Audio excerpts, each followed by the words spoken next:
नमस्कार दर्शक मित्रों, आप सभी का स्वागत है हमारे फेसबुक लाइव प्रोग्राम में। हम ये जो पूरी श्रृंखला है फेसबुक लाइव की, उसका ये सेकंड लास्ट प्रोग्राम है। दोस्तों, हमने अभी तक के जो प्रोग्राम्स हुए उसमें बहुत कुछ ऐसा जाना कि जो हमारे हेल्थ के रिलेटेड प्रॉब्लम्स होते हैं, हमारे जो शरीर की जो तंदुरुस्ती है उसके बारे में हमने काफ़ी कुछ जाना। बहुत सारे डॉक्टरों से हमने रूबरू किया, बहुत जो एक्सपर्ट थे पूरे विश्व में, सूरत में, बॉम्बे में, हर जगह से डॉक्टर्स अमेरिका से हमने इकट्ठे किए और उनसे जानने की कोशिश की कि ऐसा क्या हम कर सकते हैं जिससे आपको जो रिलेटेड प्रॉब्लम्स हो, आपको तकलीफ हो, तो उसको हम एड्रेस कर सके और उसका निराकरण आपको मिल सके। ये लॉकडाउन का समय सबके लिए काफ़ी कठिन था और ये समय में कैसे सदुपयोग किया जाए और किस तरीके से अच्छे डॉक्टर्स को आपके पास लाया जाए और आपको जो समस्या है उसको हम दूर कर पाएँ, वो उसका एक जेन्युइन प्रयत्न हमने किया था। दोस्तों, आज वही श्रृंखला में हम अ, एक और हेल्थ रिलेटेड प्रॉब्लम के बारे में जानने जा रहे हैं।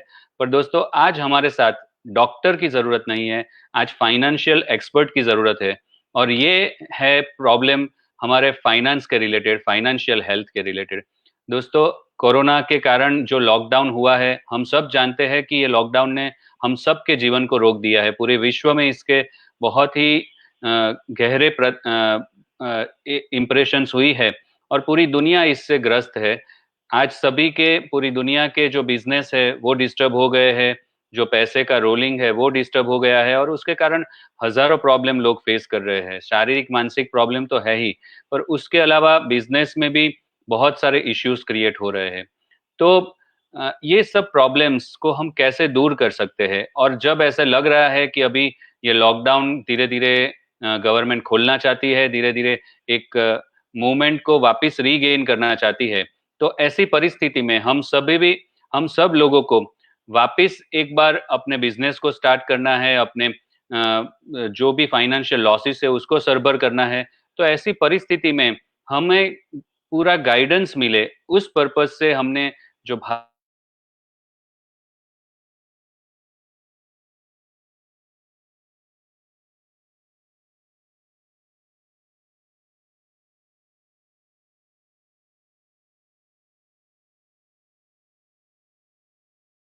जिनका बहुत बड़ा नाम है पूरे भारत में चार्टर्ड अकाउंटेंट में, और पूरे फाइनेंशियल जो नो हाउ होता है उसमें काफ़ी सारे नेशनल इंटरनेशनल चैनल्स पे सर के इंटरव्यूज़ आपने देखे ही होंगे। तो उनके साथ हम आज रूबरू होंगे और उनसे जानेंगे कि ये जो लॉकडाउन की स्थिति है उसके बाद जब हम अपना बिज़नेस शुरू करने जा रहे हैं तो वो कैसे रहेगा, कितना हेल्दी रहेगा, क्या चैलेंजेस आ सकती है और हमें गवर्नमेंट की तरफ से क्या सपोर्ट मिल सकता है ये चैलेंजेस के सामने आगे बढ़ने के लिए और एक फाइनेंशियल जो टॉप मोस्ट ब्रेन है, उनके पास से हम जानेंगे कि हम किस तरीके से इस प्रॉब्लम से हमारे इंडिविजुअल प्रॉब्लम में किस तरीके से हम इससे बाहर निकल सकते हैं। तो दोस्तों, मैं आपको परिचय कराऊँगा श्री रूपिन भाई पच्चीगर सर का। Sir, most welcome to our show. Right. Rupin bhai Kachchigar sir chartered accountant है प्रोफेशन से। उन्होंने बीकॉम एलएलबी किया हुआ है और एफसीए किया हुआ है और चार्टर्ड अकाउंटेंसी की हुई है। उनका समाज के अलग-अलग स्तर पे बहुत सारे कार्यों में सर का योगदान है। Not only a professional chartered accountant but socially भी काफ़ी सारे एक्टिव है। सर को जो बिन अनामत शैक्षणिक आर्थिक विकास निगम है, जो सवर्ण लोग हैं, उनका जो निगम है, उनमें सर डायरेक्टर है राज्य सरकार में। उसके अलावा जो राज्य सरकार की जो स्कूलों की फ़ी रेगुलेशन कमिटी है, उसमें सर सदस्य है। उसके अलावा sir southern Gujarat chamber of commerce में प्रमुख रहे हैं, सार्वजनिक एजुकेशन सोसाइटी के चेयरमैन रहे हैं, नगर प्राथमिक शिक्षण समिति के चेयरमैन रहे हैं, Surat branch of chartered accountant के चेयरमैन रहे हैं, the western India regional council of institute of chartered accountant of India के वाइस चेयरमैन चेयरमैन रहे हैं और गुजरात राज्य जेसिस के प्रेसिडेंट रहे हैं और सूरत जेसिस के प्रेसिडेंट और साउथ गुजरात प्रोडक्टिविटी काउंसिल के प्रेसिडेंट रह चुके हैं। सर अभी हाल में राष्ट्रीय कला केंद्र के महामंत्री है। उस सर को 1978 में गुजरात राज्य नाट्य अकादमी का बेस्ट एक्टर अवार्ड भी प्राप्त हुआ है। ये सर बहुत बड़ी बात है, एक प्रोफेशनल होने के साथ आप बहुत उम्दा एक्टर भी है, कलाकार भी है, ये बहुत रेयर कॉम्बिनेशन है सर। सर को 2018 में संस्कार भारती राष्ट्रीय संस्था के द्वारा उनको नाट्य प्रवृत्ति के संवर्धन के लिए संस्कार विभूषण का अवार्ड भी मिला हुआ है। दिव्या भास्कर ने गुजरात 100 मोस्ट पावरफुल पीपल के लिस्ट में सर को शामिल किया हुआ है और उनकी पुस्तिका में भी सर का शामिल किया गया है और इसके लिए अहमदाबाद में सर का सम्मान किया है। संस्कार संवर्धक अवार्ड सर को मिला हुआ है। इसके अलावा सर के दूसरे भी बहुत सारे पहलू है सर, जैसे वक्तृत्व कला मीन्स डिबेट के लिए भी सर शिविर का आयोजन करते हैं जिसमें ट्रेनिंग प्रोवाइड करते हैं। उसका टाइटल है असरकारक वक्ता बनो और यही नाम की जो टीवी सीरीज थी उसमें सर मेन वक्ता थे जिन्होंने ऑन स्क्रीन सबको सिखाया कि कैसे हम असरकारक वक्ता हो सकते हैं। और साहित्य संगम द्वारा बुक प्रकाशित हुई है जीवन का सत्य, श्री कृष्ण चैरिटेबल ट्रस्ट, उस बुक को इंग्लिश में ट्रांसलेट सर ने किया हुआ है, be an effective orator. Sir की बहुत सारी और भी बातें हैं जो मैं कह सकता हूं, पर आज हम लोग सर को सुनने के लिए इकट्ठे हुए हैं, सर से जानने के लिए इकट्ठे हुए हैं, तो मैं विनती करूंगा सर से कि sir most welcome to our show और हम प्रश्नों का सिलसिला शुरू करें आपकी आज्ञा से। जी नमस्कार डॉक्टर नीरज भाई, आपने हमें ये तक दी इसलिए हम आपके आभारी हैं। मैं आज ऐसी बात से ये वक्तव्य की शुरुआत कर रहा हूँ, शायद ही आपको और सूरत की जनता को पता हो कि आज सूरत शहर का जन्म दिवस है। ओह 170 इयर्स खत्म करके सूरत 171 में एंटर कर रहा है, तो ये मेरे लिए बहुत ही अहम बात है कि सूरत के ऐसे वर्षगांठ के दिन मुझे कुछ बातें करने का मौका मिला है। वैसे मैं थोड़ा हिंदी, गुजराती, इंग्लिश तीनों में बात करूंगा। सवाल ये है कि आपने अभी तक जो भी एपिसोड किया, मैंने भी काफी देखे हुए हैं और आप तो एक्सपर्ट है सुपर, और आपने कई निष्णात डॉक्टर को बुला के आपने हेल्थ के लिए बात की है। हाँ सर। आज जो मैं बात करने वाला हूँ वो फाइनेंशियल हेल्थ है। हेल्थ इज वेल्थ, लेकिन हेल्थ के लिए वेल्थ की जरूरत पड़ती है और वेल्थ के लिए हेल्थ की जरूरत पड़ती है। सही तो है सर। आपने अभी तक लोगों को हेल्थ के बारे में बताया, मैं आज हेल्थ वेल्थ क्रिएट कैसे होगी इसके बारे में बताना जा रहा हूँ। तो आपका जो अहम क्वेश्चन है वो है कि लॉकडाउन के बाद क्या होगा। मैं मानता हूं कि लॉकडाउन के बाद की परिस्थिति बहुत ही गंभीर हो सकती है। આજે આખું વિશ્વ સ્તબ્ધ થઈ ગયું છે, બધી પ્રવૃત્તિઓ સ્તબ્ધ થઈ ગઈ છે, દુકાનો બંધ છે, ફેક્ટરીઓ બંધ છે, ટ્રાન્સપોર્ટ બંધ છે અને અર્થતંત્ર પણ સ્તબ્ધ થઈ ગયું છે। ત્યારે દુનિયા આખીમાં જ્યારે રેલવે બંધ થઈ ગઈ હોય, રોડના ટ્રાન્સપોર્ટ બંધ થઈ ગયા હોય, હવાઈ માર્ગથી જહાજો આવતા જતા બંધ થઈ ગયા હોય, ત્યારે સ્વાભાવિક રીતે જ અર્થતંત્ર બંધ થઈ જાય એ સ્વાભાવિક વાત છે, પરંતુ એની અસર બહુ મોટી થાય એવું અત્યારે તો લાગે છે। એટલીસ્ટ આ અસર મારી દ્રષ્ટિએ 6 મહિના તો ઓછામાં ઓછી રહેશે, કારણ કે હવે બંધ થઈ ગયેલી મિલને આપણે શરૂ કરવાની છે, બંધ થયેલા દુકાનોને આપણે શરૂ કરવાના છે, એટલે બંધ થયેલી પરિસ્થિતિમાં આજે 50 દિવસથી ઉપર તો આપણે બંધ થયેલી પરિસ્થિતિમાં છીએ, તો એ પરિસ્થિતિમાં બંધ થયેલી દુકાનને તમે ચાલુ કરો એટલે સ્વાભાવિક રીતે ત્યાં સફાઈ કરવી પડશે, સેનિટાઇઝેશન કરવું પડશે, ગ્રાહકોને લાવવાની તજવીજ કરવી પડશે, તમારે સેલ માટે વિચારવું પડશે, તમારે માર્કેટિંગ માટે વિચારવું પડશે, તમારે પ્રોડક્શન માટે વિચારવું પડશે. આ પ્રોડક્શન લાવવા માટે કારીગરોની તજવીજ કરવી પડશે, કારણ કે આ શહેરમાં છેલ્લા 15-20 દિવસથી ઘણા કારીગરો પોતાના દેશમાં ચાલી ગયા છે, વતનમાં ચાલી ગયા છે. પછી એ પરપ્રાંતના કારીગરો હોય કે આપણા અહીંયાના સૌરાષ્ટ્રના કારીગરો હોય, આ બધા ચાલી ગયા છે. એને પાછા લાવવાનો પણ એક પ્રાણ પ્રશ્ન આપણી સમક્ષ રહેશે. એટલે હું માનું કે આ 6-8 મહિનામાં તમારે આ બંધ થયેલા અર્થતંત્રને ઊભું કરવાનો પ્રયત્ન કરવો પડશે, એને થોડું મુવમેન્ટ લાવવાનો પ્રયત્ન કરવો પડશે. એની થોડી મુવમેન્ટ આવશે પછી એ ગાડી પાટા પર આવશે. એટલે મને એમ લાગે છે કે અત્યારની પરિસ્થિતિમાં આપણે જે કંઈ પણ કરી રહ્યા છે તેમાં આજે જ્યારે આપણું અર્થતંત્ર બંધ છે ત્યારે આશા રાખીએ કે આ 17મી તારીખે લોકઆઉટમાંથી આપણે બહાર નીકળીએ, આપણી દુકાનો ખોલીએ, આપણા વેપાર ઉદ્યોગને ફરી એકવાર શરૂ કરીએ. અને એ શરૂ કરવામાં એમ કહે છે કે રેડ ઝોનમાં તો હજુ નથી શરૂ થવાનું, પણ ગ્રીન ઝોનમાં શરૂ થઈ ગયું છે. એટલે એક આશા આપણને બંધાણી છે કે આશાને આધારે મને એમ લાગે છે કે અત્યારે આપણે જે પ્લાનિંગ કરવાની જરૂર છે તે આ પ્લાનિંગ કરવાની જરૂર છે કે દુકાન જ્યારે ખુલશે, ફેક્ટરી જ્યારે ખુલશે ત્યારે એને આપણે ફરી રિવાઇવ કઈ રીતે કરીશું, આપણે એને પ્રોડક્શનમાં કઈ રીતે લાવીશું, આપણો માલ કોણ લેશે. તમે ઓનલાઈન આજે માર્કેટિંગનો જમાનો છે, તમે ઓનલાઈન માર્કેટિંગથી પણ શરૂઆત કરી શકો.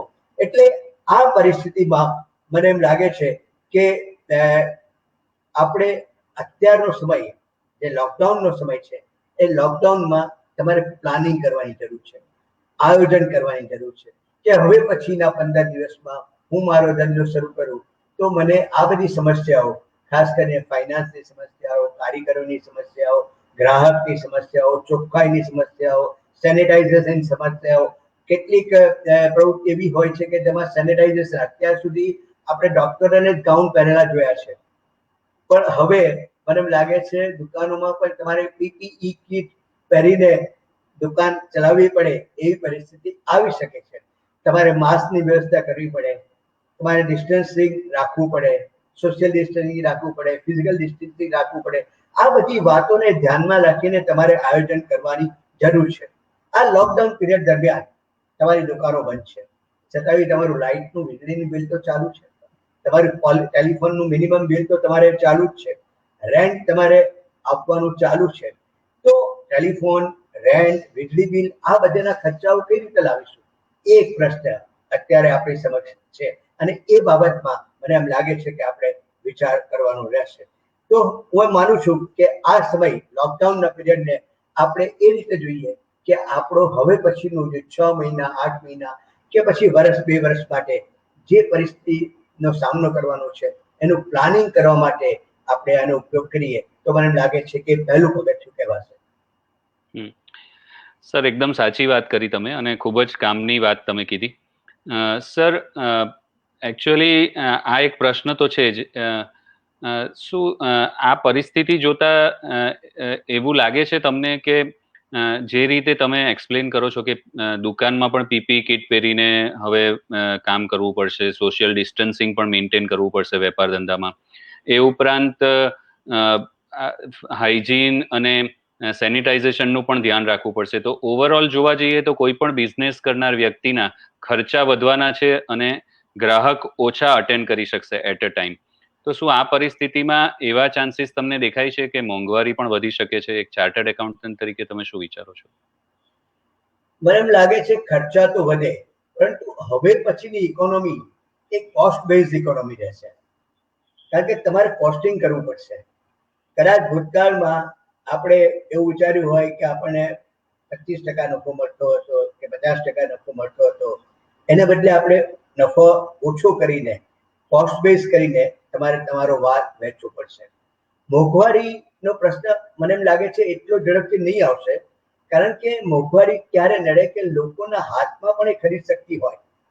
આજે મારી પાસે 500 રૂપિયા હોય તો હું 100 રૂપિયા છૂટથી વાપરું અને તમે કહો એ પ્રોડક્ટ 100 રૂપિયા હું લઈ લઉં, પણ તું મારી પાસે જ્યારે હાથમાં પૈસા જ નથી ત્યારે હું ચોક્કસ ભાવતાલ કરું, અને ભાવતાલ કરું એટલે સ્વાભાવિક રીતે એ મોંઘવારી કદાચ ઓન પેપર દેખાતી હોય પણ પેલાનો માલ ન વેચાય. એટલે હું એમ માનું છું કે વેપાર ઉદ્યોગોએ નફો ઓછો કરીને હવે ધંધો શરૂ કરવો પડશે, એને કોસ્ટ કટિંગ કરવું પડશે. કોસ્ટ ઓછો કરીને એમાં પ્રોફિટ સામેલ. પહેલા જેવી પરિસ્થિતિ હતી એવી પરિસ્થિતિ કદાચ હવે ન રહે નફાની, એવું મારું માનવું છે. એટલે મોંઘવારી તો મોંઘવારી છે, નડી શકે છે, પણ મને એમ લાગે છે એટલી મોંઘવારીની આપણે બીક ના રાખવી જોઈએ, કારણ કે આખરે તો પેલાએ પણ માલ વેચવાનો છે, અને જ્યારે ડિમાન્ડ અને સપ્લાયની પરિસ્થિતિ હોય, તમારી પાસે સપ્લાય છે વધારે અને ડિમાન્ડ ઓછી છે, તો પછી તમારે માલ ઓછા ભાવે વેચવો પડશે.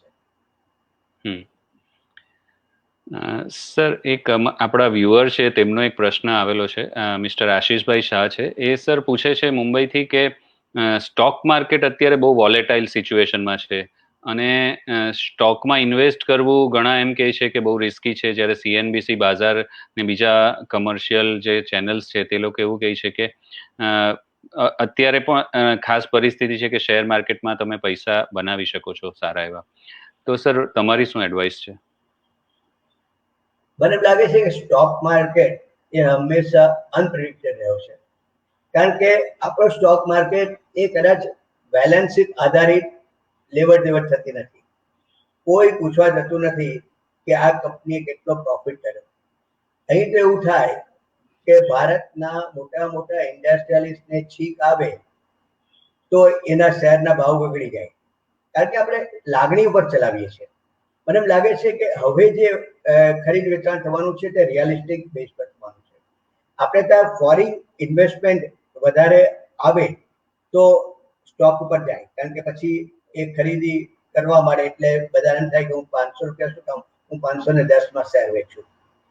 પણ હવે ફોરેન ઇન્વેસ્ટમેન્ટ આવવાનું નથી, એટલે હવેની પરિસ્થિતિમાં મને એમ લાગે છે કે જે કંઈ પણ ઘટાડો થયો છે એમાં કદાચ બહુ ઘટાડો ન થાય.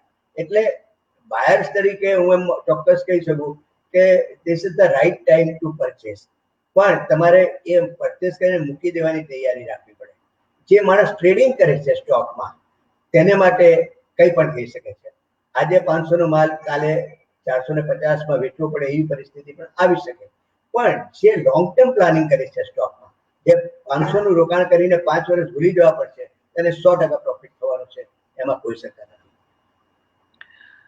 સર, તમે કહો છો કે આગળ જે ફોરેન ઇન્વેસ્ટમેન્ટ છે તે ઓછું આવશે, જ્યારે એક તરફ એવા ન્યૂઝ આવે છે કે ચાઇનામાંથી ઘણા બધા દેશની કંપનીઓ, ઘણી મોટી કંપનીઓ ત્યાંથી નીકળી રહી છે અને અમુક કંપનીઓ વિયેતનામ, બાંગ્લાદેશ, બીજા દેશોમાં પણ જઈ રહી છે. તો ઘણા કહે છે કે ચાઇનાની સામે ઇન્ડિયાનો સ્કોપ બહુ હાઈ છે, જ્યારે ત્યાંથી કંપનીઓ નીકળવાનું પ્રિફર કરે છે. તો સર, આ વૈશ્વિક પરિસ્થિતિમાં શું એવું નહીં બની શકે કે આગળ જતા જો આપણું ગવર્મેન્ટના રેગ્યુલેશન્સ થોડા લૂઝ થાય અને એક સાનુકૂળ પરિસ્થિતિ થાય તો બહારનું ઇન્વેસ્ટમેન્ટ આપણા દેશમાં વધારે આવે, એવું કઈ સ્કોપ તમને દેખાય છે? બિલકુલ, તમારી વાત બિલકુલ સાચી છે. મને એમ લાગે છે કે પણ આ થોડું લોંગ ટર્મ પ્લાનિંગ છે. આ ઇન્વેસ્ટમેન્ટ આવશે પણ કદાચ 6-8 મહિના પછી આવશે, કારણ કે અત્યારે પરિસ્થિતિમાં ચીનની અવેજમાં અમેરિકા ભારતને વધારે પ્રિફર કરતું થયું છે, કારણ કે એમાં ઘણા પ્રશ્નો છે. આપણે કોઈના પર સીધો આક્ષેપ ન લગાવીએ, પણ આમ જે કહેવાય છે તે પ્રમાણે અમેરિકા તો સીધો આક્ષેપ મૂકે છે કે આ જે કંઈ પણ કોરોના વાયરસ ઊભું થયું છે એ બાયોલોજિકલ વેપન છે અને એ ચીનની લેબોરેટરીમાંથી જ ઉદ્ભવેલું છે. એ વાત સાચું કે ખોટું એમાં હું જતો નથી. આ જે લોકો વાત છે તેના આધારે એમ માનું છું કે અમેરિકા જે રીતે ચાઇનાને એવોર્ડ કરે છે તે સંજોગોમાં ભારતની અહમતા વધી જવાની છે. ભારતને લોકો વધારે માન આપવાના છે. ભારતનું અર્થતંત્ર વધારે સાબદું થવાનું છે. એક તો આપણું અર્થતંત્ર એટલે સાબદું થવાનું છે કે આપણી 130 કરોડની જનતા છે, અને આમ કહેવાય છે કે આપણે ત્યાં એક વ્યક્તિનો જન્મ દર 2 સેકન્ડે થાય છે. જે દેશમાં 2 સેકન્ડમાં એક વ્યક્તિનો જન્મ થતો હોય, તે દેશની આબાદી કૂદકે ને ભૂકતે વસ્તી જ હોય, તો આપણો ડેમોગ્રાફી છે એ આપણે પ્લસ પોઈન્ટ છે. આપણે આપણો માલ અત્યારે માનનીય વડાપ્રધાનશ્રીએ આત્મનિર્ભરની વાત કરી, બહુ સાચી વાત છે, કારણ કે આત્મનિર્ભર આપણે થઈ શકીએ એમ છે. આપણો માલ જે પ્રોડ્યુસ થાય તે આપણે ત્યાં ખરીદનાર છે, આપણે એક્સપોર્ટની જરૂર નથી, પણ તે છતાં આપણે ફોરેન ઇન્વેસ્ટમેન્ટને આવકારીશું. પણ એ ફોરેન ઇન્વેસ્ટમેન્ટને આવકારવા માટે આપણી ફોરેન પોલિસી કઈ રીતની રહેશે એની પર આધાર રાખે. આપણી ફોરેન પોલિસી અત્યારે તો સારી જ છે. આપણે તો માનનીય વડાપ્રધાનશ્રી આખા વિશ્વમાં જઈને કહી આવ્યા છે કે મેક ઇન ઇન્ડિયાના કાર્યક્રમમાં તમે ઇન્વેસ્ટ કરો, એટલે એમાં કોઈ ફેરબદલાવ થયો નથી. એટલે ફોરેન ઇન્વેસ્ટમેન્ટ આવી શકે. બે રીતનું ફોરેન ઇન્વેસ્ટમેન્ટ આવે છે. એક ફોરેન ડાયરેક્ટ ઇન્વેસ્ટમેન્ટ છે, FDI, એટલે એમાં સીધી ઇન્ડસ્ટ્રીમાં એ લોકો રોકાણ કરીને ભાગીદાર બની જાય. અને બીજું FII, જે તમે સ્ટોક એક્સચેન્જની વાત કરો છો, કે FII-માં ઇન્સ્ટિટ્યૂટ, ફાઇનાન્શિયલ ઇન્સ્ટિટ્યૂટમાં એ પૈસા આવે અને ફાઇનાન્શિયલ ઇન્સ્ટિટ્યૂટ આખરે સ્ટોકને ચલવે અને એ ફાઇનાન્શિયલ ઇન્સ્ટિટ્યૂટને કારણે આ માર્કેટમાં પૈસા આવે. એટલે આ બધે પ્રકારમાં મને લાગે છે ભારત પ્લસમાં રહેવાનું છે. પણ અત્યારે આપ જે કહો છો તેનો જવાબ એટલો જ હોઈ શકે કે આ વાતને 6-8 મહિના લાગશે, પરંતુ મને ખાતરી છે કે Bharat will be the Asian tiger. અને વિશ્વમાં જે આપણે ગુરુની વાત આપણે કરી છે, ભારત 21મી સદીનું બહુ મોટું સેન્ટર બનશે વેપાર ઉદ્યોગનું, એ બનીને રહેશે એવું લાગી રહ્યું છે. સર, હું વચ્ચે બીબીસીનો એક રિપોર્ટ વાંચતો હતો, એમાં એ લોકો એવું કહેતા હતા કે આ જે બિઝનેસ આપણે એક્સપેક્ટ કરતા હતા કે ભારતમાં આવવો જોઈએ, એના બદલે વિયેતનામ તરફ વધારે. સર, એવું કઈ છે કે એ દેશની પોલિસી આપણા દેશ કરતા કઈ અલગ છે અને એના કારણે આ બધો બિઝનેસ ત્યાં જાય છે, એવું કઈ ખરું કે પછી? ના, એવું તો નથી માનતો. આપણે દેશની પોલિસી પણ સારી જ છે. સવાલ આપણા એપ્રોચનો છે. આપણા વેપારીઓ એપ્રોચ કરવો પડશે.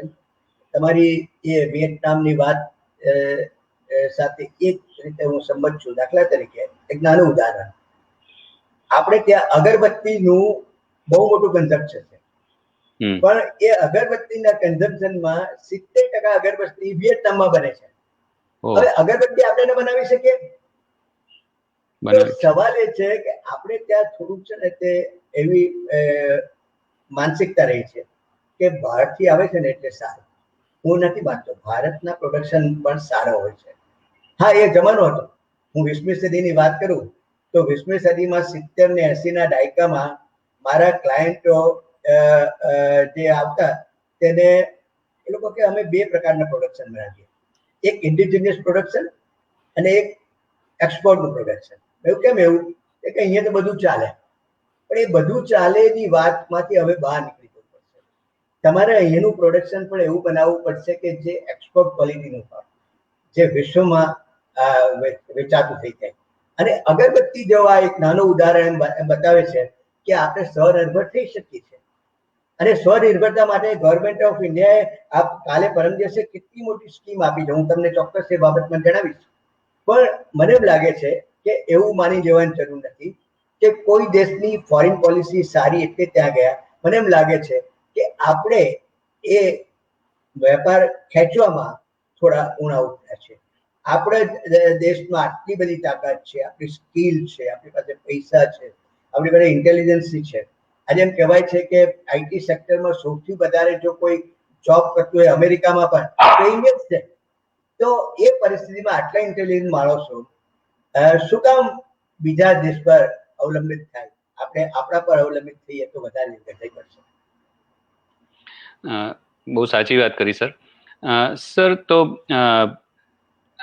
આજના જે લોકડાઉનનો સમય છે, તમને શું લાગે છે કે લોકડાઉનમાં સૌથી મોટો પ્રશ્ન શું, લોકડાઉન પછી કયો સૌથી મોટો પ્રોબ્લેમ લોકોને નડે એવો છે?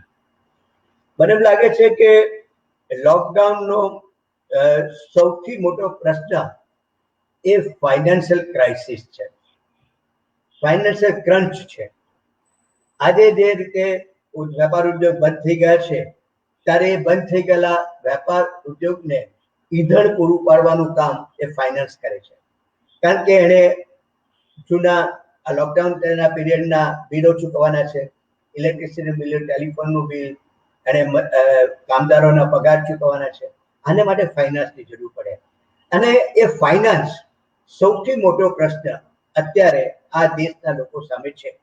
કારણ કે છેલ્લા 2 મહિનાથી 50-60 દિવસથી વેપાર ઉદ્યોગ ચાલ્યા નથી, એનો કોઈ ટર્નઓવર થયું નથી, એને કોઈ નફો થવાની તો વાત હોય પણ એની પાસે પૈસા આવ્યા પણ નથી, એના જે માલ વેચાયેલા છે વેચાયેલા માલના પૈસા મને લેવાના બાકી છે, એને જે કંઈ પણ રો મટીરિયલ ખરીદ્યું છે એ પૈસા ચૂકવવાના બાકી છે, અને એ પરિસ્થિતિમાં ફાઇનાન્શિયલ ક્રંચ એ સૌથી મોટો પ્રશ્ન મારી દ્રષ્ટિએ શરૂઆતમાં રહેશે. હવે આ ફાઇનાન્શિયલ ક્રંચને બે રીતે એનો સોલ્યુશન લાવી શકાય. પહેલું solution internal source. Internal source એટલે તમારી બચતમાંથી તમે એ પૈસા લાવીને તમે એનું પેમેન્ટ કરો અને ગાડીને પાટા પર મૂકો, ક્યાં તમારા ગ્રાહકોના પૈસા આવી જાય અને એમાંથી તમે તમારું ધંધો ચલાવો. અને બીજી વાત એક્સટર્નલ સોર્સ. આ એક્સટર્નલ સોર્સ એટલે બેન્કિંગનો સોર્સ, ફાઇનાન્શિયલ ઇન્સ્ટિટ્યૂટનો સોર્સ કે જ્યાંથી પૈસા આવે અને તમે તમારી ગાડીને પાટા પર મૂકી શકો. આ બેંક નું સૌથી મોટું કામ અત્યારે એ ફાઇનાન્શિયલ સ્ત્રોતને આપવાનું છે. તમે જો ફાઇનાન્શિયલ સ્ત્રોતને આપશો તો વેપાર ઉદ્યોગ ચાલશે. મને કહેતા ખૂબ દુઃખ થાય છે કે ફેબ્રુઆરી 2020માં બેંકોના પૈસા જે આરબીઆઈમાં પાર્ક થયેલા હતા તે 39,983 કરોડ રૂપિયા હતા. ફેબ્રુઆરીમાં 2માં બેંકોના પૈસા આરબીઆઈમાં છે તે 6,99,312 કરોડ રૂપિયા છે.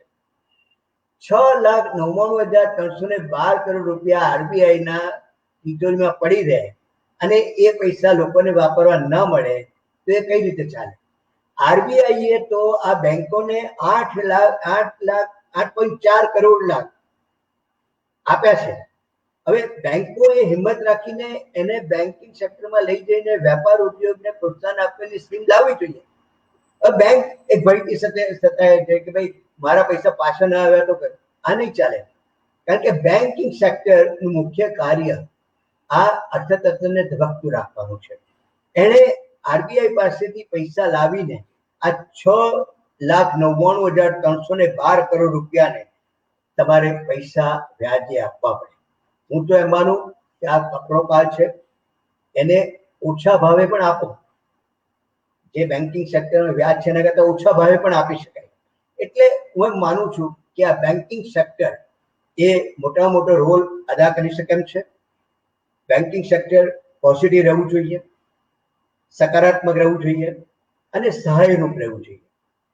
ગ્રાહકો પાસેથી પૈસા મળેલા છે બેંકને, લાખો રૂપિયા બેંકને મળ્યા, એમના હજારો ગ્રાહકો પાસેથી કે લાખો ગ્રાહકો પાસેથી, એ પૈસા પર એ 6%, 7% વ્યાજ આપે છે. હું માનું કે 2% એનું એડમિનિસ્ટ્રેશન ચાર્જ મૂકીને તમે એને 9% કે 8% તો લોન આપી શકો. એટલી હિંમત તો રાખવી પડે. અને એ કપડા કાળમાં છે આપો. હું એમ નથી કે આબતચંદ્ર દિવાકરો માટે આપો, પણ એટલીસ્ટ 6 મહિના 1 વર્ષ માટે તમે સસ્તા ભાવે પણ બેન્કિંગ સેક્ટર આમાં લોન આપે તે વધુ યોગ્ય થઈ પડે. એટલે હવે બેન્કિંગ સેક્ટરના હાથમાં આખી ફાઇનાન્શિયલ ક્રશની પરિસ્થિતિ છે. મિત્રો, આ તબક્કે મારે કહેવું જોઈએ નીરજભાઈ કે ગુજરાત રાજ્ય સરકારે બહુ મોટી પહેલ કરી છે. રૂપાણી સાહેબે એક ગુજરાત રાજ્યની આત્મનિર્ભર સહાય યોજનાની શરૂઆત કરી છે. એમણે ગઈકાલે જ એમ કહ્યું કે આત્મનિર્ભર થવા માટે સહકારી બેંકો કે સહકારી મંડળીઓ રૂપિયા 1 લાખની લોન 2% વ્યાજે લોકોને આપશે. આમ તો બેંક 8% વ્યાજે જ આપે છે, પરંતુ 6% રાજ્ય સરકાર ભોગવવાની છે. એટલે 2% વ્યાજે 3 વર્ષ માટે આ લોન નાના નાના લોકોને, ફેરિયાઓને, દુકાનદારોને રાજ્ય સરકાર દ્વારા આ પ્રેરિત સ્કીમમાં બેંકો આપશે અને આ 6% વ્યાજ એ રાજ્ય સરકાર પોતે ભોગવશે. આ 3 વર્ષની મુદત માટેની આ લોન છે. એના 6 મહિના મોરેટોરિયમ છે, એટલે 6 મહિના સુધી તમારે કોઈ પૈસો આપવાનો નથી. 6 મહિના પછી તમારું રીપેમેન્ટ ચાલુ થશે અને આ પૈસા લેવાની એટલે એપ્લિકેશન કરવાની તારીખ એ 21મી મે નક્કી કરવામાં આવી છે. એટલે 21મી મે થી દરેક સહકારી બેંકોમાં, સહકારી મંડળીઓમાં આ લોન માટેના ફોર્મ્સ અવેલેબલ થશે. Wonderful sir. સર, તમે જ્યારે બેન્કિંગ ક્ષેત્રની વાત કરો છો, હા, તો સર બેન્કિંગ ક્ષેત્રમાં અત્યારે જોવા જઈએ તો બેંકોએ તો અત્યારના ટાઈમમાં તો લોન આપવાનું બંધ રાખેલું છે લોકડાઉનના ટાઈમમાં. અને જે રીતે બિઝનેસ બધાના ડાઉન છે, તો શું બેન્કિંગ ક્ષેત્ર એ રીતે કોન્ફિડન્સ ફીલ કરશે કે પાછા બિઝનેસ એસ્ટાબ્લિશ થઈ જાય અને પ્રોફિટ મેકિંગ કરીને લોન રીપે કરી શકશે? એ લોકોને એ ડર નહીં રહી કે લોન રીપે નહીં થશે ને બેંક લોસમાં જઈ શકે એવું છે?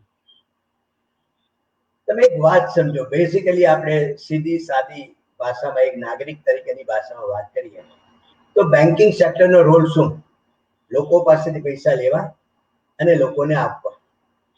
અહીં તમે 7%, 8%ના ભાવે પૈસા લો અને તમે 14%ના ભાવે એ લોકોની ઇન્ડસ્ટ્રીને આપો. એમાંથી જે કંઈ પણ પૈસા આવે તેમાંથી એ પોતાના એડમિનિસ્ટ્રેશનના ખર્ચા અને પોતાના પગારના ખર્ચા બહાર કાઢે છે. એટલે એ તો કેટાલિસ્ટિક તરીકે કામ કરે છે. હવે તમે જ્યારે બેન્કિંગ સેક્ટર તરીકે જવાબદારી સ્વીકારી હોય કે હું લોકોના પૈસા લઈશ અને લોકોને આપીશ, એમાંથી વ્યાજની કમાણી કરીશ અને એ કમાણીમાંથી હું તંત્ર ચલાવીશ, તો આખરે એની મેનેજમેન્ટની જવાબદારી બેન્કિંગ સેક્ટરની રહે છે.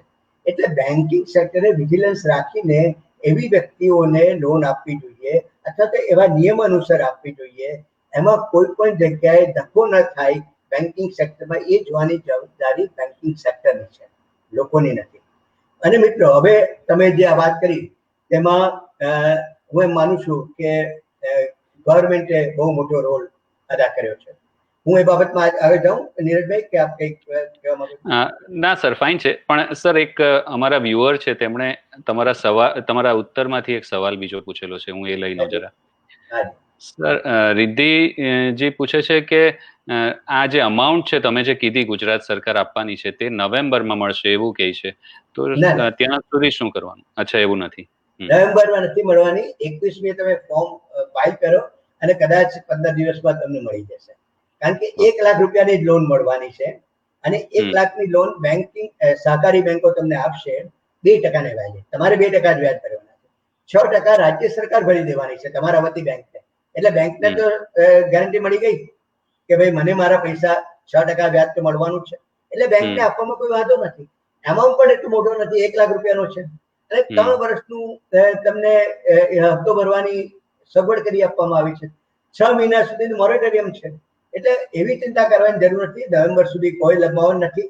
આ તમે 21મી તારીખે ફોર્મ ભરશો તો મને એમ લાગે છે કે 15 દિવસની અંદર તમને એ પેમેન્ટ તમારા ખાતામાં જમા થઈ જશે, પ્રોવાઇડેડ કે બેંકના જે નોર્મ્સ હોય તે તમારે પ્રમાણે તમે ફોર્મ ભરો અને એ જોગવાઈઓને આધીન તમને લોન મળશે.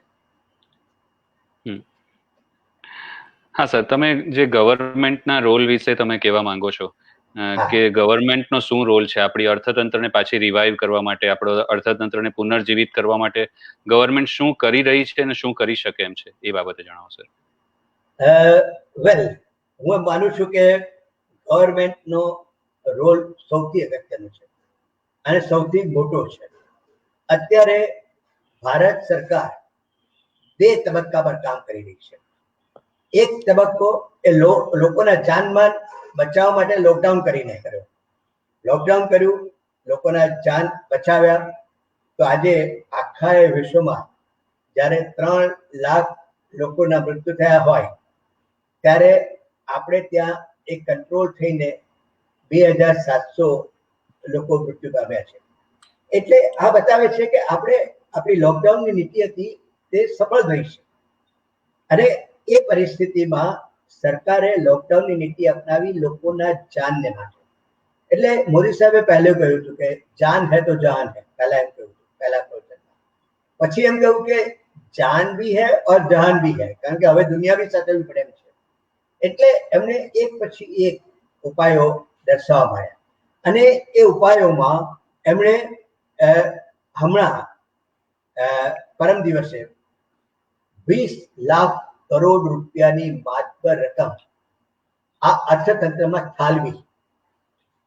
આ લોકોને પૈસા આપવાનું કામ, મેં તમને કીધું ફાઇનાન્શિયલ ક્રંચ આપવાનું કામ, ફાઇનાન્શિયલ ક્રંચમાં બહાર કાઢવાનું કામ, એ આ સરકારે કર્યું. સરકારે એમ કહ્યું કે ભાઈ હું તમને વિવિધ ક્ષેત્રમાં 20 લાખ કરોડ રૂપિયા આપો છો, એનો ઉપયોગ કરીને તમે લોકો પાસે જાઓ, ત્યાં એમને ફાઇનાન્શિયલ સહાય કરો અથવા તો એને ફાઇનાન્શિયલ લોન આપો કે જેથી કરીને એનું અર્થતંત્ર સાબદું થાય. આ એક મોટું કામ કેન્દ્ર સરકારે કર્યું છે. એમણે 3 લાખ કરોડ રૂપિયા સોરી 20 લાખ કરોડ રૂપિયાની જે લોન આપી, તેમાં સરકારે પહેલા તબક્કામાં 1.70 લાખ કરોડ લોકોને આપ્યા. એમાં જનધન ખાતામાં લોકોના પૈસા ગયા, જે ગરીબ લોકો હતા એના ખાતામાં દર 500 રૂપિયા ગયા, એમને અનાજની વ્યવસ્થા થઈ અને ખાવા પીવાની વ્યવસ્થા થઈ, અને એ રીતે 1,70,000 કરોડ એ લોકોને ફાળવ્યા. ત્યારબાદ આરબીઆઈ દ્વારા 5.20 લાખ કરોડની જોગવાઈ કરવામાં આવી. હવે જ્યારે હું નીરજભાઈ આરબીઆઈની વાત કરું છું, જ્યારે આરબીઆઈ પોતે બેન્કિંગ સેક્ટરને કહે છે કે ભાઈ આ 5.20 કરોડ રૂપિયા તમે લોકોને આપો વ્યાપાર ઉદ્યોગ માટે, ત્યારે એ આપવાની જવાબદારી એ બેન્કિંગ સેક્ટરની રહે છે. ત્યારબાદ ફાઇનાન્સ મિનિસ્ટરે હમણાં 13/5 કહ્યું કે 6.5 લાખ કરોડ રૂપિયા અમે વધારાના ફાળવીએ છીએ. ત્યારબાદ 14/5 કહ્યું કે 7 લાખ કરોડ રૂપિયા અમે ફાળવીએ છીએ, અને આજે પણ કેટલીક ઇન્ફ્રાસ્ટ્રક્ચર માટેની ફાળવણી થઈ છે. આમ કરીને આપણા દેશને આત્મનિર્ભર બનાવવાનું કામ આ કેન્દ્ર સરકાર કરી રહી છે. મોદી સાહેબે આત્મનિર્ભર શબ્દ જે વાપર્યો છે તે હકીકતમાં બહુ સાચો છે, કારણ કે હવે આપણે આત્મનિર્ભર થવાની એટલા માટે પણ જરૂર છે કે હમણાં ફોરેન સાથેનો ટ્રેડ આપણો થવાનો નથી. એની ફોરેન પોલિસી શું હશે એની પર આધાર રાખે. હું એક માલ એક્સપોર્ટ કરવા માંગુ છું, પણ જે દેશમાં એ માલ એક્સપોર્ટ થવાનો છે તે દેશની ફોરેન પોલિસી હવે બદલાયેલી હોય તો હું એક્સપોર્ટ ન કરી શકું, અને એટલા માટે આત્મનિર્ભર થવાની જરૂર છે. આપણે આપણા પગ પર ઉભા રહેવાની જરૂર છે, અને એ પગ પર ઉભા રહેવા માટે 130 કરોડની જનતાનો સપોર્ટ આપણી પાસે છે. એ એક મોટી વાત છે. હવે કેશ કરંટને પહોંચી વળવા માટે, કેશ કરંટની આપણે વાત કરી તેમાં ફાઇનાન્સ મિનિસ્ટરે કહ્યું કે એમએસએમઈ સેક્ટરમાં 3 લાખ કરોડની લોનની જોગવાઈ એ કરી છે. આ 4 વર્ષ માટેની લોન છે, 1 વર્ષનું મોરેટોરિયમ છે, એટલે 3 લાખ કરોડ જેટલી રકમ નાના સ્મોલ સ્કેલ, ચાઇનીઝ સેક્ટર અને મિડલ સ્કેલ ના ઉદ્યોગોને આપવાની જોગવાઈ આ સરકારે કરી છે. એ થ્રુ બેંક જ આવવાની છે, એટલે એમણે બેંકો પાસેથી એ લોન લેવાની રહેશે. 4 વર્ષ માટેની લોન છે, એમાં 1 વર્ષ એક પણ પૈસો તમારે આપવાનો નથી, એટલે એક મોટી વાત થાય. બીજું, એમણે કહ્યું કે કેટલીક નાના ઉદ્યોગ એવા છે કે જે ડેપ્ટ સંકળાયેલા છે, એમાં એનપીએ પણ થયેલા છે, કેટલા સ્ટ્રેસ્ડ મેનેજમેન્ટમાં છે, અને એનપીએ થયેલા છે, નોન પરફોર્મિંગ એસેટમાં હોય, એટલે પૈસા એને લોન લીધી હોય અને પાછું ભરપાઈ ન કરી શકતું હોય, તો એવા લોકોને પણ એમણે 20,000 કરોડની લોન આપવાની જાહેરાત કરી. એટલે હું એક લોન લઈને બેઠો છું અને ભૂતકાળની પરિસ્થિતિ ગંભીર હોવાના કારણે એ પેમેન્ટ ન કરી શકવાને કારણે મારું લોન એનપીએ થઈ ગઈ, નોન પરફોર્મિંગ એસેટ થઈ ગઈ. તો એ પરિસ્થિતિમાં આમ સામાન્ય રીતે તો બેંક કોઈ બિધારાને પૈસા ન આપે, પણ સરકારે કહ્યું કે નહીં આપો ભાઈ, એને જાગૃત કરો, ફરી એકવાર સજીવ કરો એ ધંધાને, અને એટલા માટે 20,000 કરોડ રૂપિયાની લોન આપી. બીજું કે 50,000 કરોડ રૂપિયા એમણે ફંડ ઓફ ફંડની જોગવાઈ કરી છે, એટલે કોઈને ઇક્વિટી ફંડની જરૂર હોય તો એ ઇક્વિટી ફંડ માટે એને 50,000 કરોડ રૂપિયાની માત્ર રકમની જોગવાઈ આ ફાઇનાન્સ મિનિસ્ટરે કરી છે, જે ખરેખર આવકારદાયક છે. બીજું કે મોટી વાત એ છે કે એમએસએમઈ સેક્ટર અને સ્મોલ સેક્ટર, મીડિયમ સેક્ટર, એની ડેફિનેશનમાં બદલાવ કર્યો. આ બહુ મોટી વાત છે, કારણ કે અત્યાર સુધી એવું હતું કે એની ડેફિનેશન 2 પ્રકારની હતી, મેન્યુફેક્ચરિંગની જુદી હતી અને સર્વિસ એન્ટરપ્રાઇઝની જુદી હતી. એમાં દાખલા કે માઇક્રો સેક્ટરની વાત કરું તો માઇક્રો સેક્ટરમાં જો ઇન્વેસ્ટમેન્ટ 25 લાખ સુધીની હોય અને મેન્યુફેક્ચરિંગ સેક્ટરમાં 25 લાખ રૂપિયા અને સર્વિસ સેક્ટરમાં 10 લાખનું હોય તો જ એ માઇક્રો સેક્ટર ગણાય. હવે વાક્ય બદલાઈ ગઈ. હવે સરકાર એમ કહે છે કે મેન્યુફેક્ચરિંગ હોય કે સર્વિસ સેક્ટર હોય, એને માટે એક જ લિમિટ, 1 કરોડનું ઇન્વેસ્ટમેન્ટ અને 5 કરોડનું ટર્નઓવર. આ એટલે ખાલી 25 લાખ ને 10 લાખ પછી 1 કરોડનું ઇન્વેસ્ટમેન્ટ આવી ગયું. એટલે ઘણા લોકોને હવે આમાં લાભ મળવાનો માઇક્રો સેક્ટરમાં. એવી રીતે સ્મોલ સેક્ટરમાં ઇન્વેસ્ટમેન્ટ 10 કરોડ અને ટર્નઓવર 50 કરોડ, અને મીડિયમ સેક્ટરમાં ઇન્વેસ્ટમેન્ટ 20 કરોડ અને ટર્નઓવર 100 કરોડ. એટલે આ એક મોટી વાત થઈ ગઈ કે જે ડેફિનેશન બદલાય એને કારણે જે small tiny sector, small medium scale micro સેક્ટરના ઉદ્યોગો હતા તે અત્યાર સુધી જે નહોતા આવતા એ ઉદ્યોગો હવે આમાં આવવાના. 100 કરોડ સુધીનું ટર્નઓવર પણ હવે જો એ મીડિયમ સ્કેલમાં આવે તો એને મોટો લાભ હવે થવાનો છે એવું મારું માનવું છે. બીજી એક વાત આ ફાઇનાન્સ મિનિસ્ટર સાહેબે અને માનનીય વડાપ્રધાનશ્રીએ કરી એ છે કે સરકારી જ્યારે ટેન્ડર બહાર પડશે, કેન્દ્ર સરકાર ટેન્ડર બહાર પાડશે ત્યારે 200 કરોડના ટેન્ડર સુધી કોઈ પણ પરદેશી વ્યક્તિએ ટેન્ડર ભરી શકશે નહીં. એટલે 200 કરોડનું ટેન્ડર સરકારનું આવે તે માત્ર દેશી વ્યક્તિ કરી શકશે, ઇન્ડિયન કરી શકશે, પરદેશનો માણસ ન કરી શકશે. એટલે આત્મનિર્ભર થવા માટેનું આ મોટામાં મોટું પગલું છે એવું મારું અંગત માનવું છે. ત્યારબાદ તમે જાણો છો કે ફાઇનાન્શિયલ સેક્ટરમાં નોન બેન્કિંગ ફાઇનાન્શિયલ કોર્પોરેશન કામ કરી રહી છે, હાઉસિંગ ફાઇનાન્શિયલ કંપનીઓ કામ કરી રહી છે. આ એનબીએફસી અને એચએફસી એ બંનેને કેન્દ્ર સરકારે 30,000 કરોડ રૂપિયાની ફાળવણી કરી છે, સ્પેશિયલ લિક્વિડિટી ફંડ. એટલે આ સ્પેશિયલ લિક્વિડિટી ફંડમાં એનબીએફસી પાસેથી તમે લોન લઈ શકશો, તમે હાઉસિંગ ફાઇનાન્સ પાસેથી લોન લઈ શકશો. એટલું જ નહીં, એક પાર્સલ ગેરંટી સ્કીમ પણ સરકારે આપી, એમાં બીજા વધારાના 4,500 કરોડ રૂપિયા આ એનબીએફસી અને હાઉસિંગ સેક્ટરને આપવામાં આવ્યા છે. એટલે આમ પૈસાનો સ્ત્રોત વહેવડાવવા માટેની શરૂઆત કેન્દ્ર સરકારે કરી દીધી છે. આ મોટી વાત છે. હવે કેન્દ્ર સરકારમાં કેટલા લોકો એમ કહે છે કે ભાઈ એ તો લોન આપે છે, ભાઈ બરાબર છે, પણ જે ગરીબ લોકો છે તેને આ સરકારે 1,70,000 કરોડ જેટલી રકમ એના ખાતામાં જમા કરી, એને અનાજ આપ્યું, એને ખાવાનું આપ્યું. અને આપણે તો દાનવીરોની શહેરમાં વસ્તી છે સુરત જેમાં કેટલીય સંસ્થાઓ, દાનવીર સંસ્થાઓ, જે જેન્યુઅલ સંસ્થાઓ છે તે સંસ્થાઓ અનાજની કીટ આપે છે, એ ભોજન બનાવીને આપે છે. એટલે ગરીબો માટે તો આ દેશમાં કોઈક ને કોઈ લોકો સહાય આપવા તૈયાર છે અને સરકાર પણ તૈયાર છે. પરંતુ મધ્યમ વર્ગનો માણસ છે જે વેપાર ઉદ્યોગ કરે છે એ કોઈની સામે હાથ લંબાવી શકતો નથી. તો એને કોણ આપે? એને સરકાર એમ તો નહીં કહે કે ભાઈ આ દાન આપું તને, એને તમારે લોન જ આપવી પડે. એના આત્મ સંતોષને ખાતે એનું એ નહીં ડગે એટલા માટે એને લોન આપવી પડે. એ લોન આપવાનું કાર્ય આ સરકારે કર્યું છે, એ મોટી વાત છે. બીજી એક વાત, ઇન્કમ ટેક્સના ટીડીએસનો ડર.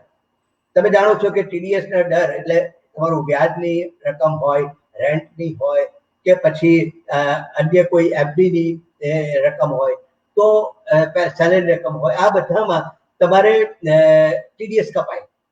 આ ટીડીએસની જે રકમ હતી એ ટીડીએસની જે પર્સન્ટેજ હતા એ ટીડીએસની પર્સન્ટેજ 50% કરી નાખવામાં છે.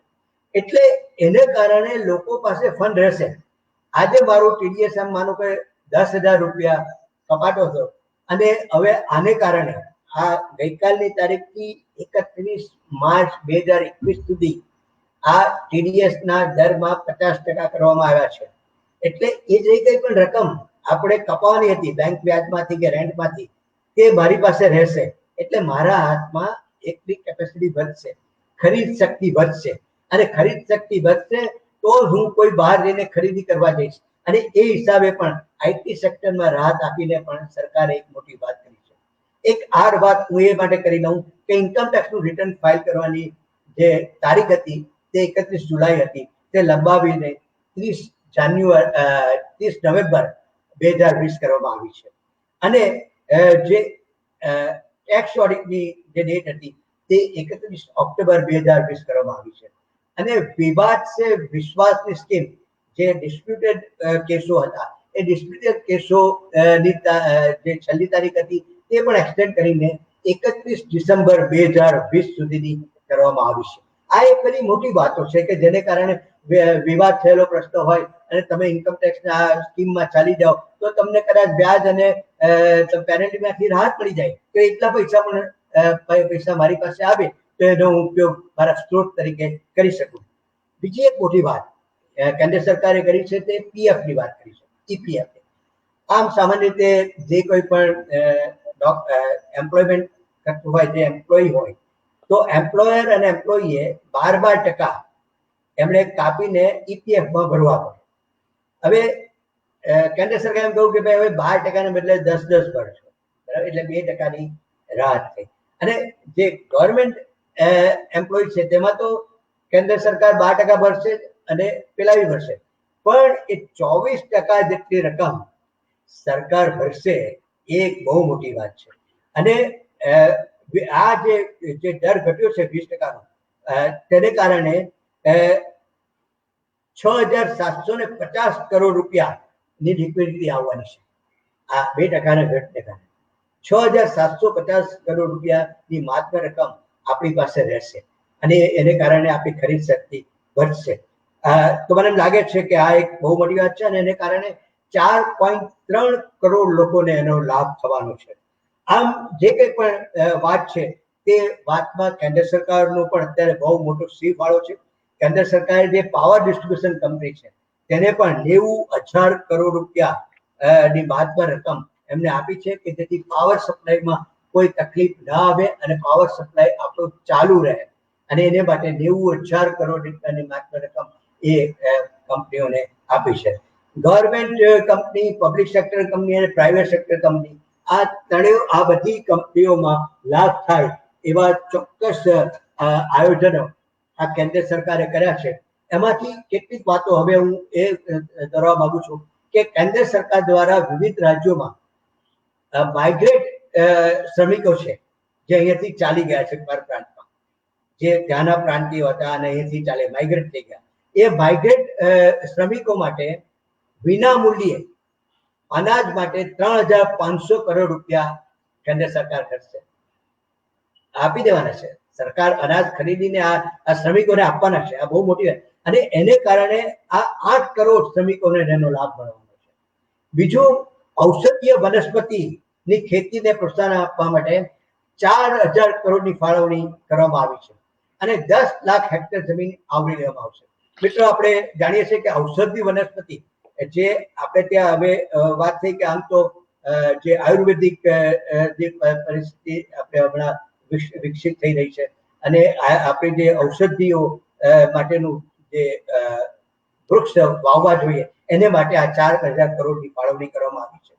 મધમાખીના ઉછેરને માટે પણ એમણે 500 કરોડની જોગવાઈ કરી છે અને નાના ફૂડ સાહસો માટે પણ 10,000 કરોડ રૂપિયાની ફાળવણી કેન્દ્ર સરકારે કરી છે.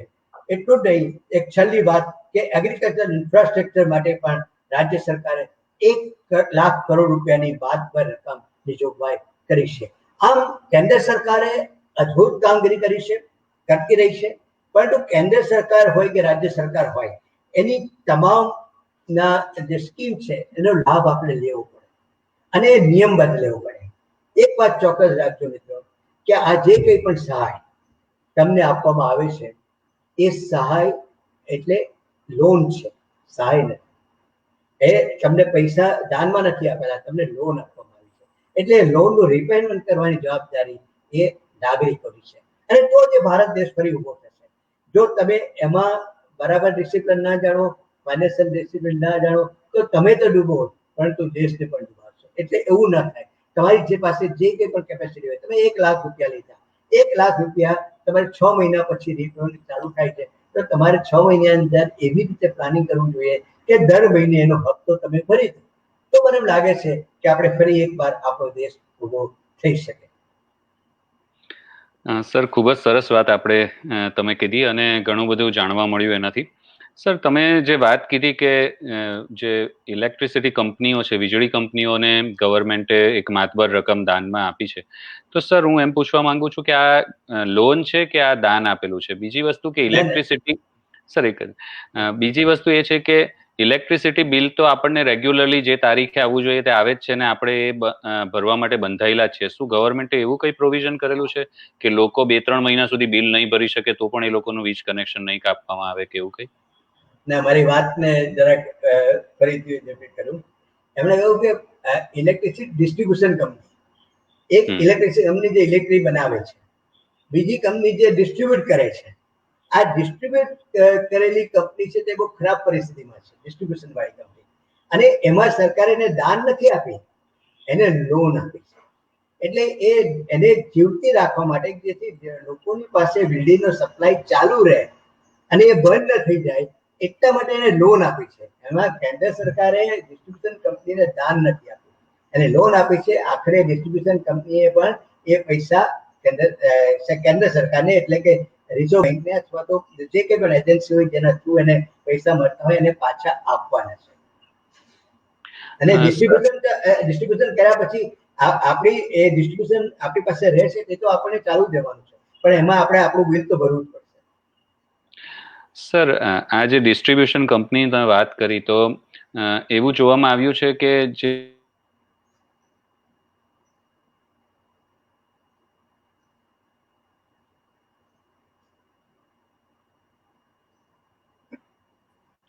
હલો હલો મારું સંભળાયું નહીં. હા સર, જે વીજળી ડિસ્ટ્રીબ્યુશન કંપની છે, તો એવું જોવામાં આવ્યું કે જ્યારે દિલ્હી સરકાર, અરવિંદ કેજરીવાલજીની સરકાર જ્યારે પાવરમાં આવી, તે પહેલાનો જે સમય હતો, ત્યારે દિલ્હીમાં ઘણા બધા પાવર રિલેટેડ ઇસ્યુઝ હતા, ઘણા બધા પાવર કટ થતું હતું, પાવરના રેટ્સ ઘણા હાઈ હતા, અને એમના અમુક પ્રયત્નોથી પાવર રેટ્સ પણ ત્યાં ઓછા થયા, અમુક અંશે ફ્રી પણ શરૂ થયું. હું કોઈ પાર્ટીને પ્રમોટ નથી કરવા માંગતો કે હું કોઈ સમર્થક પણ નથી, પરંતુ ની વાત નીકળી છે એટલે આ એક વાત ધ્યાનમાં આવી એટલે હું પૂછું છું. અને સર, એમાં જે સ્ટડી કરવામાં આવ્યું કે શાને માટે આ કરી શક્યા, તો એમાં એવું જોવામાં આવ્યું કે સૌથી મોટો જે લૂપ હોલ્સ હતો તે વીજળી કંપનીના ડિસ્ટ્રીબ્યુટર્સ અને જે કંપની પ્રોડક્શન કરતી હતી તેની વચ્ચેનું માર્જિનમાં બહુ મોટો ફોલ્ટ હતો, અને એના કારણે એ મોંઘી પણ થતી હતી અને લોકોને પ્રોપર સપ્લાય પણ નહીં થતી હતી. જ્યારે એ લોકોએ આ બધા ફોલ્ટ્સ દૂર કર્યા, તો લોકોની વીજળી પણ સસ્તી થઈ અને અમુક અંશે ફ્રી પણ ડિસ્ટ્રીબ્યુટ કરી શક્યા. તો શું આખા દેશમાં પણ વીજળી જે ડિસ્ટ્રીબ્યુટિંગ કંપની છે તેને ફાઇનાન્સ કરવાને બદલે ગવર્મેન્ટ એ જ પૈસા જો એને સુધારવામાં લગાવે, તો લોકોને સસ્તી વીજળી મળી શકે અને એ પૈસા વધારે સારી રીતે સદુપયોગ થઈ શકે, એવું નથી સર? નીરજભાઈ, આ વીજળીનો સબ્જેક્ટ એ રાજ્ય સરકારનો સબ્જેક્ટ છે, અને તમને કદાચ ખ્યાલ હોય ને, તો મોદી સાહેબે જયારે અહીંયા મુખ્યમંત્રી તરીકેનો ચાર્જ લીધો, ત્યારે આપણી પાસે જીબી નામની એક જ કંપની હતી, ગુજરાત ઇલેક્ટ્રિસિટી બોર્ડ, અને એ બહુ લોસમાં ચાલતી હતી. મોદી સાહેબે એના ભાગલા પાડી નાખ્યા, અને એક જ વર્ષની અંદર એ 4 કંપનીઓ જે ડિસ્ટ્રીબ્યુટ જુદી જુદી ભાગ પડી અને આપણે દક્ષિણ ગુજરાત વીજ કંપની આવી ગઈ, તો એ કંપનીઓ પ્રોફિટ કરતી થઈ ગઈ. એટલે મેનેજમેન્ટની વાત, તમારી વાત સાચી છે કે મેનેજમેન્ટ જેનું સારું હોય એ ઓછા ભાવે વીજળી આપી જ શકે, પણ આ રાજ્ય સરકારનો વિષય છે અને આ કેન્દ્ર સરકારનો વિષય નથી. બીજું કે હું માનું છું કે સરકારે કોઈ વેપાર નહીં કરવો જોઈએ, એટલે સરકારે વીજળીના વેપારમાં પડવું ન જોઈએ. આપણે ત્યાં તો ફ્રી ઇન્ડસ્ટ્રી જ રહેવી જોઈએ. આપણું અર્થતંત્ર ફ્રી ઇકોનોમીનું અર્થતંત્ર છે. પહેલા હતું કે જયારે 1991 પહેલા આપણે ત્યાં બધી કંટ્રોલ ઇકોનોમી હતી કે દરેક જગ્યાએ લાયસન્સ લેવા પડે. હવે ફ્રી ઇકોનોમી તરફ આગળ આપણે વધી ગયા છે 1992 થી, અને ત્યારથી આપણે ફ્રી ઇકોનોમી તરફ ગયા પછી એ આ બધી જુદી જુદી કંપનીઓ, પબ્લિક સેક્ટરની કંપની હોય કે પ્રાઇવેટ સેક્ટરની કંપની હોય, તેને આ કામ સોંપવામાં આવ્યું છે. તો સરકારના નીચે તો શું થાય કે એ કંપની ખોટ કરે તો સરકારે પછી પૈસા આપવા કરવા પડે, એટલે એવું ના થાય. અને એવું થતું હતું, પીસીયુની જેટલી કંપનીઓ હતી, પબ્લિક સેક્ટર આપણે અંડરટેકિંગ હતા, તેની કેટલીય કરોડોની ખોટ રાજ્ય સરકાર અને કેન્દ્ર સરકાર ભોગવતી, અને એટલા માટે તો ડિસઇન્વેસ્ટમેન્ટ કર્યું કેન્દ્ર સરકાર રાજ્ય સરકાર કે ભાઈ હવે આ હાથી મારે પાડવો નથી. એટલે ફરી એકવાર પાછું એ ન કરવું જોઈએ. આપણે અત્યારે જે ચાલીએ છીએ તેમાં આપણે મેનેજમેન્ટ પરફેક્ટ લાવવા માટે પ્રયત્ન કરવા જોઈએ. આઈ એગ્રી વિથ યુ કે અને હવે હું માનું છું નીરજભાઈ કે હવેની પરિસ્થિતિમાં તો કોસ્ટ બેઝડ ઇકોનોમી આવવાની છે. હવે એ લોકોએ જોવું જ પડશે કે મારી કોસ્ટ ક્યાં ઘટે, ડિસ્ટ્રીબ્યુશન વાળાને વધારે પૈસા ન આપી શકાય, એ જોવાની જવાબદારી કંપનીની રહેવાની છે. એટલે ઓટોમેટિકલી એ મેનેજમેન્ટમાં ફરક પડશે એવી આપણે આશા રાખીએ. સર આપણા એક વ્યુઅર છે ભાવેશભાઈ સોની, સર એ પૂછે છે કે એમનું કંપની જે છે તે MSME સેક્ટરમાં 1 વર્ષ પહેલા રજીસ્ટર થઈ છે, તો શું એ લોન માટે એલિજિબલ છે, અને જો હોય તો એના માટે શું ક્રાઇટેરિયા છે સર? ચોક્કસ જ એલિજિબલ છે. 1 વર્ષ પહેલા રજીસ્ટર થયું હોય કે અત્યારે રજીસ્ટર થયું કે હવે ભવિષ્યમાં થાય તેને માટે પણ આ લોન મળી શકશે. આ લોન કોઈ કેન્દ્ર સરકાર સીધી નથી આપવાની, બેંક થ્રુ આપવાની છે. એટલે એમણે કોઈ પણ બેંકનો એપ્રોચ કરીને, પછી નેશનલાઇઝ બેંક હોય કે કોઓપરેટિવ બેંક હોય કે શેડ્યુલ બેંક હોય, એનો એપ્રોચ કરીને અથવા તો ફાઇનાન્શિયલ કંપની, મેં તમને કીધું NBFC કે એવી કોઈ કંપની, ફાઇનાન્શિયલ સેક્ટરની કંપની હોય, તેને એપ્રોચ કરીને એ MSMEમાં આ લોન મળી શકશે.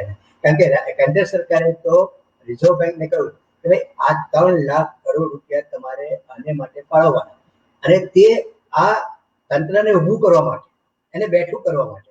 એટલે હવે રિઝર્વ બેંકોને કહેશે કે ભાઈ આપો, અને તેમાં જો તમારી કંપની સુટેબલ હશે, તમારા પેપર્સ બરાબર હશે, તો એ બેંકે તમને આપવું જ પડશે. અને એમાં કોઈ બેંક ના પાડતી હોય તો તમે ઇઝીલી, હું માનું છું કે કમ્પ્લેન કરી શકો રિઝર્વ બેંકને કે ભાઈ આ મારે આ સ્કીમ હેઠળ હું ગયેલો અને તમારી સ્કીમ કહેતી હતી કે 3 લાખ કરોડ રૂપિયા જેવી માત્ર રકમ તમે MSME ને સપોર્ટ આપવા માટે આપવાના છો, પણ મને આ મારા 10 લાખ મળતા નથી. આવી કમ્પ્લેન RBI પર જશે તો RBI સીધા કરી દેશે. સર આપણા બીજા એક વ્યુઅર છે સલીલભાઈ પટેલ. સર સલીલભાઈનો પ્રશ્ન છે કે જે ડીલર્સ, સ્મોલ ડીલર્સ છે કે જે લોકો, અથવા તો શોરૂમમાં દુકાન છે એમની, તો એ લોકો એકદમ સ્મોલ પણ નથી, એકદમ ગરીબ તબક્કામાં પણ નથી, અને MSMEમાં પણ સામેલ નથી થતા, તો સર એ લોકોનું શું? હા, મેં કીધું કે સ્મોલ એન્ડ ટાઇની સેક્ટરમાં મળશે ને, MSMEમાં બધા જ આવી જશે. એટલે એ 10 લાખ રૂપિયાનો પણ વેપાર કરતો હોય કે 1 લાખ રૂપિયાનો વેપાર કરતો હોય, એને મળી શકશે લોન, એમાં કોઈ શંકા નથી. Perfect sir. હલો. હાજી. હા સર, પરફેક્ટ સર. સર આજના જે તબક્કો છે તેમાં જેમ શેર માર્કેટ એક વોલેટાઇલ છે અને અમુક લોકો એ ડરે છે, તો ઇન્વેસ્ટમેન્ટની દ્રષ્ટિએ તમે શું સજેસ્ટ કરશો કે ગોલ્ડમાં કે સિલ્વરમાં કે એવી કશામાં ઇન્વેસ્ટ કરવું યોગ્ય છે? કદાચ કોઈની પાસે એક્સ્ટ્રા પૈસા હોય અથવા તો વધારે ઇન્કમ જનરેટ થવા માંડે, તો ક્યાં સર ઇન્વેસ્ટ કરવું હિતાવહ લાગે છે તમને? મને એમ લાગે જેની પાસે સરપ્લસ છે તેને તો કરવું જ જોઈએ. અને તેમાં ગોલ્ડ, સિલ્વર કે શેર માર્કેટ, ઘણી જગ્યા એવી છે એમાં ભાવ ઘટે ત્યારે કરવું. હમણાં તો આ પરિસ્થિતિ એવી છે કે ગોલ્ડ આસમાન પર છે, 47,000ની આસપાસ કદાચ થયું છે એવું મારું રીડિંગ છે. એટલે બહુ 47,000થી પછી ઉપર કેટલું જાય એ ખબર નથી. એટલે મને એમ લાગે છે કે થોડી રાહ જોઈને પણ તમારી પાસે પૈસા હોય તેનો ઉપયોગ કરવો જોઈએ. પણ જે વ્યક્તિ એ પહેલા દુકાન ચાલુ કરવાની હોય કે ફેક્ટરી નાખવાની હોય, તેને આવું ખોટું ઇન્વેસ્ટમેન્ટ કરવું નહીં. આપણે ડાયવર્સિફિકેશન કરવું નહીં. કારણ કે ઘણી વાર એમ થાય કે ભાઈ મારા પડોશીએ ગોલ્ડમાં ઇન્વેસ્ટ કર્યું અને એક દિવસમાં 15,000 રૂપિયા કમાઈ ગયો, એટલે મારે બી આજે ગોલ્ડમાં ઇન્વેસ્ટ કરવું પડે, હું કરી દઉં, અને પછી એ રકમ એટલી ન મળે ત્યારે આપણે દુઃખ થાય અને આપણો વેપાર અટકી જાય.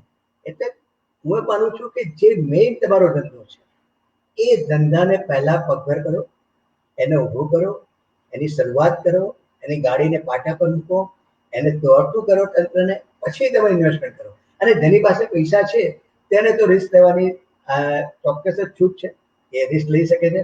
પણ હું એમ માનું કે જે કંઈ પણ ઇન્વેસ્ટમેન્ટ કરવાના હોય તે લાંબા ગાળાનું કરજો. ટૂંકા ગાળામાં તમને એટલો બધો ફાયદો ના થાય. લાંબો ગાળો કરશો તો ભલે ને 40,000 રૂપિયાનું ચાંદી હોય કે 47,000 રૂપિયાનું સોનું હોય, તમને લાંબા ગાળે ફાયદો થશે એવું મારું માનવું છે. બરાબર. સર નવનીતભાઈ પટેલ છે સર, એમનો સવાલ છે વેટને રિલેટેડ. સર એ પૂછે છે કે વેટ રિફંડ જે છે તે વેટ ડિપાર્ટમેન્ટ કેમ બહુ ઇઝીલી રિલીઝ નથી કરતું હતું, અને એમના પોતાના અકાઉન્ટમાં મોટાભાગે કન્ફ્યુઝન બની રહી છે વેટ રિટર્ન ને બધા માટે. મને એમ લાગે છે કે આનો જવાબ તો ફાઇનાન્સ મિનિસ્ટરે આપેલો છે. એમણે કહ્યું કે જે કંઈ પણ રિફંડ છે એ રિફંડ તમને 45 દિવસમાં મળી જશે, એવું એમને ઇન્કમ ટેક્સ સેક્ટરમાં તો કહ્યું છે. પરંતુ માનું છું કે રિફંડનો અર્થ બધા જ રિફંડ આવી જાય, પછી એ જીએસટીનું હોય કે એક્સાઇઝનું હોય. એટલે હું માનું છું કે ખૂબ ઝડપથી આ બાબતમાં જે જીએસટી છે તેની ઓથોરિટી પણ ધ્યાનમાં લઈને રિફંડની જોગવાઈ કરશે એવી આપણે આશા રાખીએ. સર, તમે આપણી જે આગળના ડિસ્કશનમાં આપે કીધું કે વિદેશી કંપનીઓ માટે અપ્રોચ આપણે કરવો જોઈએ જેથી આપણે ત્યાં આવે એ કંપનીઓ. તો સર, આ અપ્રોચ કયા લેવલ પર થવો જોઈએ? એક ઇન્ડિવિજ્યુઅલ અપ્રોચ કરી શકે કે સંસ્થાગત અપ્રોચ હોય કે જેમ કે આપણી ચેમ્બર ઓફ કોમર્સ છે કે બીજી ફાઇનાન્સ રિલેટેડ સંસ્થાઓ છે તે કરી શકે, અથવા તો ભારત સરકાર? સર, કોણે અપ્રોચ કરવો જોઈએ? સર, બહુ સરસ પ્રશ્ન પૂછ્યો છે તમે. હમણાં જ મેં એક કન્ટ્રીનું નામ તો ભૂલી ગયો, કદાચ જાપાન. જાપાન એવી સ્કીમ ઊભી કરી છે કે જે કોઈ પણ વ્યક્તિ અન્ય દેશમાંથી ત્યાં આગળ ઇન્વેસ્ટમેન્ટ લાવવું હોય અથવા તો અન્ય દેશમાં એણે ઇન્વેસ્ટમેન્ટ કરવું હોય તો એક એજન્સી બનાવેલી છે. એ એજન્સી પાસે બધી માહિતી છે કે અમેરિકાની સ્કીમ આ છે, રશિયાની આ છે, ભારતની આ છે, ચીનની આ છે. એટલે સ્ટડી કરીને એને એનો સહકાર આપે, પેલો ત્યાં જ એપ્લાય કરે એને પોતાની કન્ટ્રીમાં, એ એજન્સી અહીંની એજન્સી પાસેથી બધી પરમિશન લઈને અને પરમિશન લઈને એને અહીં રોડ મેપ આપી દે કે તમારે આ તારીખથી આ જમીન પર તમારી ફેક્ટરી ચાલુ કરી શકશો. મને એમ લાગે છે કે આ વસ્તુ ઇન્ડિયામાં થવી જોઈએ. એક એવી ડેટા બેંક હોવી જોઈએ. ડેટા બેંક એવી હોવી જોઈએ કે દરેક વિશ્વના જે ફોરેન પોલિસી છે, દરેક વિશ્વની દરેક કન્ટ્રીની જે એ છે એમાં જે કોઈ પણ વ્યક્તિ ઇન્વેસ્ટ કરવા માંગતો હોય અથવા ત્યાંથી ઇન્વેસ્ટમેન્ટ લાવવા માંગતો હોય તો એને એ એજન્સીની થ્રુ કામ કરીએ તો વધારે યોગ્ય થઈ પડશે. કારણ કે મને એમ લાગે છે કે અત્યારની પરિસ્થિતિમાં આ એજન્સીની એટલા માટે વધારે જરૂર છે કે આપણે દેશ ઉપરાંત પરદેશમાં પણ ડંકો જમાવવાનો છે. આપણે ગ્લોબલાઇઝેશનમાંથી દૂર નથી થવાનું. આપણે આત્મનિર્ભરનો વિચાર કરીએ છીએ એ પગભર થવા માટે જ છે. આખરે તો આપણે દોડવા માટે એ ટોનિક લેવા પડશે, ફોરેન એક્સપોર્ટ કરીને એ ટોનિક લેવા પડવાના છે. એટલે આપણે ગ્લોબલાઇઝેશનથી વિરુદ્ધ જ જતા કે એ આપણી પોલિસી બદલાઈ નથી થતી. આ તો આત્મનિર્ભર કરીને આપણે પગભર થવા માટેની વાત કરીશું. અને આ પ્રકારની એજન્સી જો કરવામાં આવે રાજ્ય સરકાર અથવા તો કેન્દ્ર સરકાર દ્વારા તો વધુ યોગ્ય થઈ પડે. આમ તો કદાચ એની એજન્સી પણ હોઈ પણ શકે, મને એક્ઝેક્ટ એ બાબતમાં ખ્યાલ નથી, પણ કેન્દ્ર સરકારની જે આપણી જે તે ફોરેન કન્ટ્રીની જે ઓફિસ હોય એ ઓફિસમાંથી પણ કદાચ માહિતી મળતી હોય અથવા તો આપણી ઇન્ડસ્ટ્રીયલ મિનિસ્ટ્રીમાંથી પણ એ માહિતી મળી શકતી હોય. પણ મને તો લાગે છે કે એક કેન્દ્રિત જો અભિગમ અપનાવવામાં આવે તો લોકોને બહુ સરળતાથી એ દેશમાં એ પોતાનું તંત્ર શરૂ કરી શકે. સર, ખૂબ જ સરસ આપે કીધું. સર, મારો એ પ્રશ્ન છે કે આપણે ત્યાં જે ઇન્કમ ટેક્સની પોલિસી છે અને આ પોલિસીમાં મારું પોતાનું સર આ અંગત મંતવ્ય છે કે ઘણા બધા લૂપ હોલ્સ રહેલા છે અને આખી જે સિસ્ટમ છે તેને મેનેજ કરવા માટે ઘણા બધા હ્યુમન એફર્ટ્સ, હ્યુમન અવર્સની બહુ જ બધી વધારે પડતી જરૂર રહે છે અને પુષ્કળ આખા દેશનું બ્રેઇન પુષ્કળ પ્રમાણમાં એ એફર્ટમાં પડેલું રહે છે કે ઇન્કમ ટેક્સ ભેગો કરવામાં આવે, ઇન્કમ ટેક્સની ચોરી નહીં થાય. તો ઇન્કમ ટેક્સની સિસ્ટમ જે છે તે આટલી બધી કોમ્પ્લેક્સ ગવર્મેન્ટ શું કામ રાખતી હશે? શું એવું નહીં થઈ શકે કે ઇન્કમ ટેક્સ એક સરળ થઈ શકે કે મોટા બધા કેશ ટ્રાન્ઝેક્શન બંધ થઈને અકાઉન્ટ બેઝ ટ્રાન્ઝેક્શન થાય અને એ જે બેંક થ્રુ ટ્રાન્ઝેક્શન્સ છે તે ટ્રાન્ઝેક્શન્સ માંથી જ ગવર્મેન્ટને અમુક પૈસા મળી જાય કે જેના કારણે જે લોકો ઇન્કમ ટેક્સ આટલો બધો, એક તો હેવી ઇન્કમ ટેક્સ દેશમાં લાગે છે, મોટાભાગના જે પેયર્સ છે તેમને 20 થી 30% જેટલો ઇન્કમ ટેક્સ મોટાભાગે ભરવાનો આવે છે. તો આ જે ટેક્સ આટલો બધો ભરવાનો આવે છે એના કારણે ઘણા બધા બિઝનેસમેન, ઘણા બધા જે ઉદ્યોગપતિઓ છે તે લોકો પાછળ પડતા હોય છે, એ લોકોને લિક્વિડિટીના પ્રોબ્લેમ્સ થતા હોય છે. શું આ પરિસ્થિતિમાં જ્યારે બધા પ્રોબ્લેમમાં છે તો ડાયરેક્ટ ફાઇનાન્શિયલ હેલ્પ કરવાને બદલે જો ગવર્મેન્ટ એવું કરે કે ઇન્કમ ટેક્સ ને લગતે જે વ્યવસ્થા છે તે પરિવર્તિત કરી નાખે અને ઇન્કમ ટેક્સ થોડો સરળ કરી નાખે, તો સર મને લાગે છે કે એમાં બે ફાયદા થઈ શકે. એક તો લોકો પાસે લિક્વિડિટી ઓટોમેટિક વધી જશે, ઇન્કમ ટેક્સનું ભારણ ઓછું થશે તો. બીજું, જે માસ ઇન્કમ ટેક્સ નથી ભરતું તે પણ ઓટોમેટિક સામેલ થઈ જશે. અને ત્રીજું કે એને રેગ્યુલેશન માટે આટલા બધા બુદ્ધિજીવી લોકો જે લાગેલા રહી છે, સીએ થી લઈને ઇન્કમ ટેક્સ ઓફિસર્સ ને બધા જે આખો ઇન્કમ ટેક્સ મેનેજ કરવા માટે કોન્સ્ટન્ટ પોતાના બ્રેઇનમાં વર્ક કરે છે, તેના બદલે આ તમામ બ્રેઇન ભારતના ડેવલપમેન્ટ માટે, બીજી બધી વ્યવસ્થા માટે પણ વર્ક કરી શકે. તો સર, શું એવું પોસિબલ નથી કે ઇન્કમ ટેક્સને આપણે કોઈ રીતે સરળ ભારત સરકાર કરે આ પરિસ્થિતિમાં, અને એનો લાભ આખી જે ઇન્ડસ્ટ્રી છે તેમાં ઉત્સાહનું વાતાવરણ થાય અને એક અલગ જ મુકામ પર આપણો દેશ પહોંચી જાય? વેલ નીરજભાઈ, તમારો પ્રશ્ન સારો છે, પરંતુ આ તબક્કે મારે તમને કહેવું જોઈએ કે ઇન્કમ ટેક્સ ખૂબ સરળ થઈ રહ્યું છે. અને તમને કદાચ ખ્યાલ હશે કે નહીં મને ખબર નથી, પરંતુ હવે ઓનલાઈન ઇન્કમ ટેક્સ ચાલુ થઈ ગયું છે. તમારે ઓનલાઈન રિટર્ન ફાઇલ કરવાનું, તમારી સ્ક્રુટિની પણ ઓનલાઈન થાય, અને તેવું ફેસલેસ સ્ક્રુટિનીની વાત ઇન્કમ ટેક્સ ડિપાર્ટમેન્ટ કરી રહી છે. એટલે જે ઇન્કમ ટેક્સ ઓફિસર છે એને ખબર નથી કે એ કઈ વ્યક્તિનું અથવા કઈ પેઢીનું અથવા કઈ કંપનીનું ઓડિટ કરી રહ્યો છે, કયા શહેરની કંપનીનું ઓડિટ કરી, કયા શહેરની કંપનીનું આકારણી કરી રહ્યો છે. અને એ જ રીતે એસએસસી ને ખબર નથી કે એ કયા ઇન્કમ ટેક્સ ઓફિસર એનું એસેસમેન્ટ કરી રહ્યું છે. એટલે ફેસલેસ એસેસમેન્ટની પદ્ધતિ કેન્દ્ર સરકારે ઓલરેડી અપનાવી દીધી છે. અને એને કારણે મને લાગે છે કે વધુ વધુ ઝડપથી એ કામ થાય છે.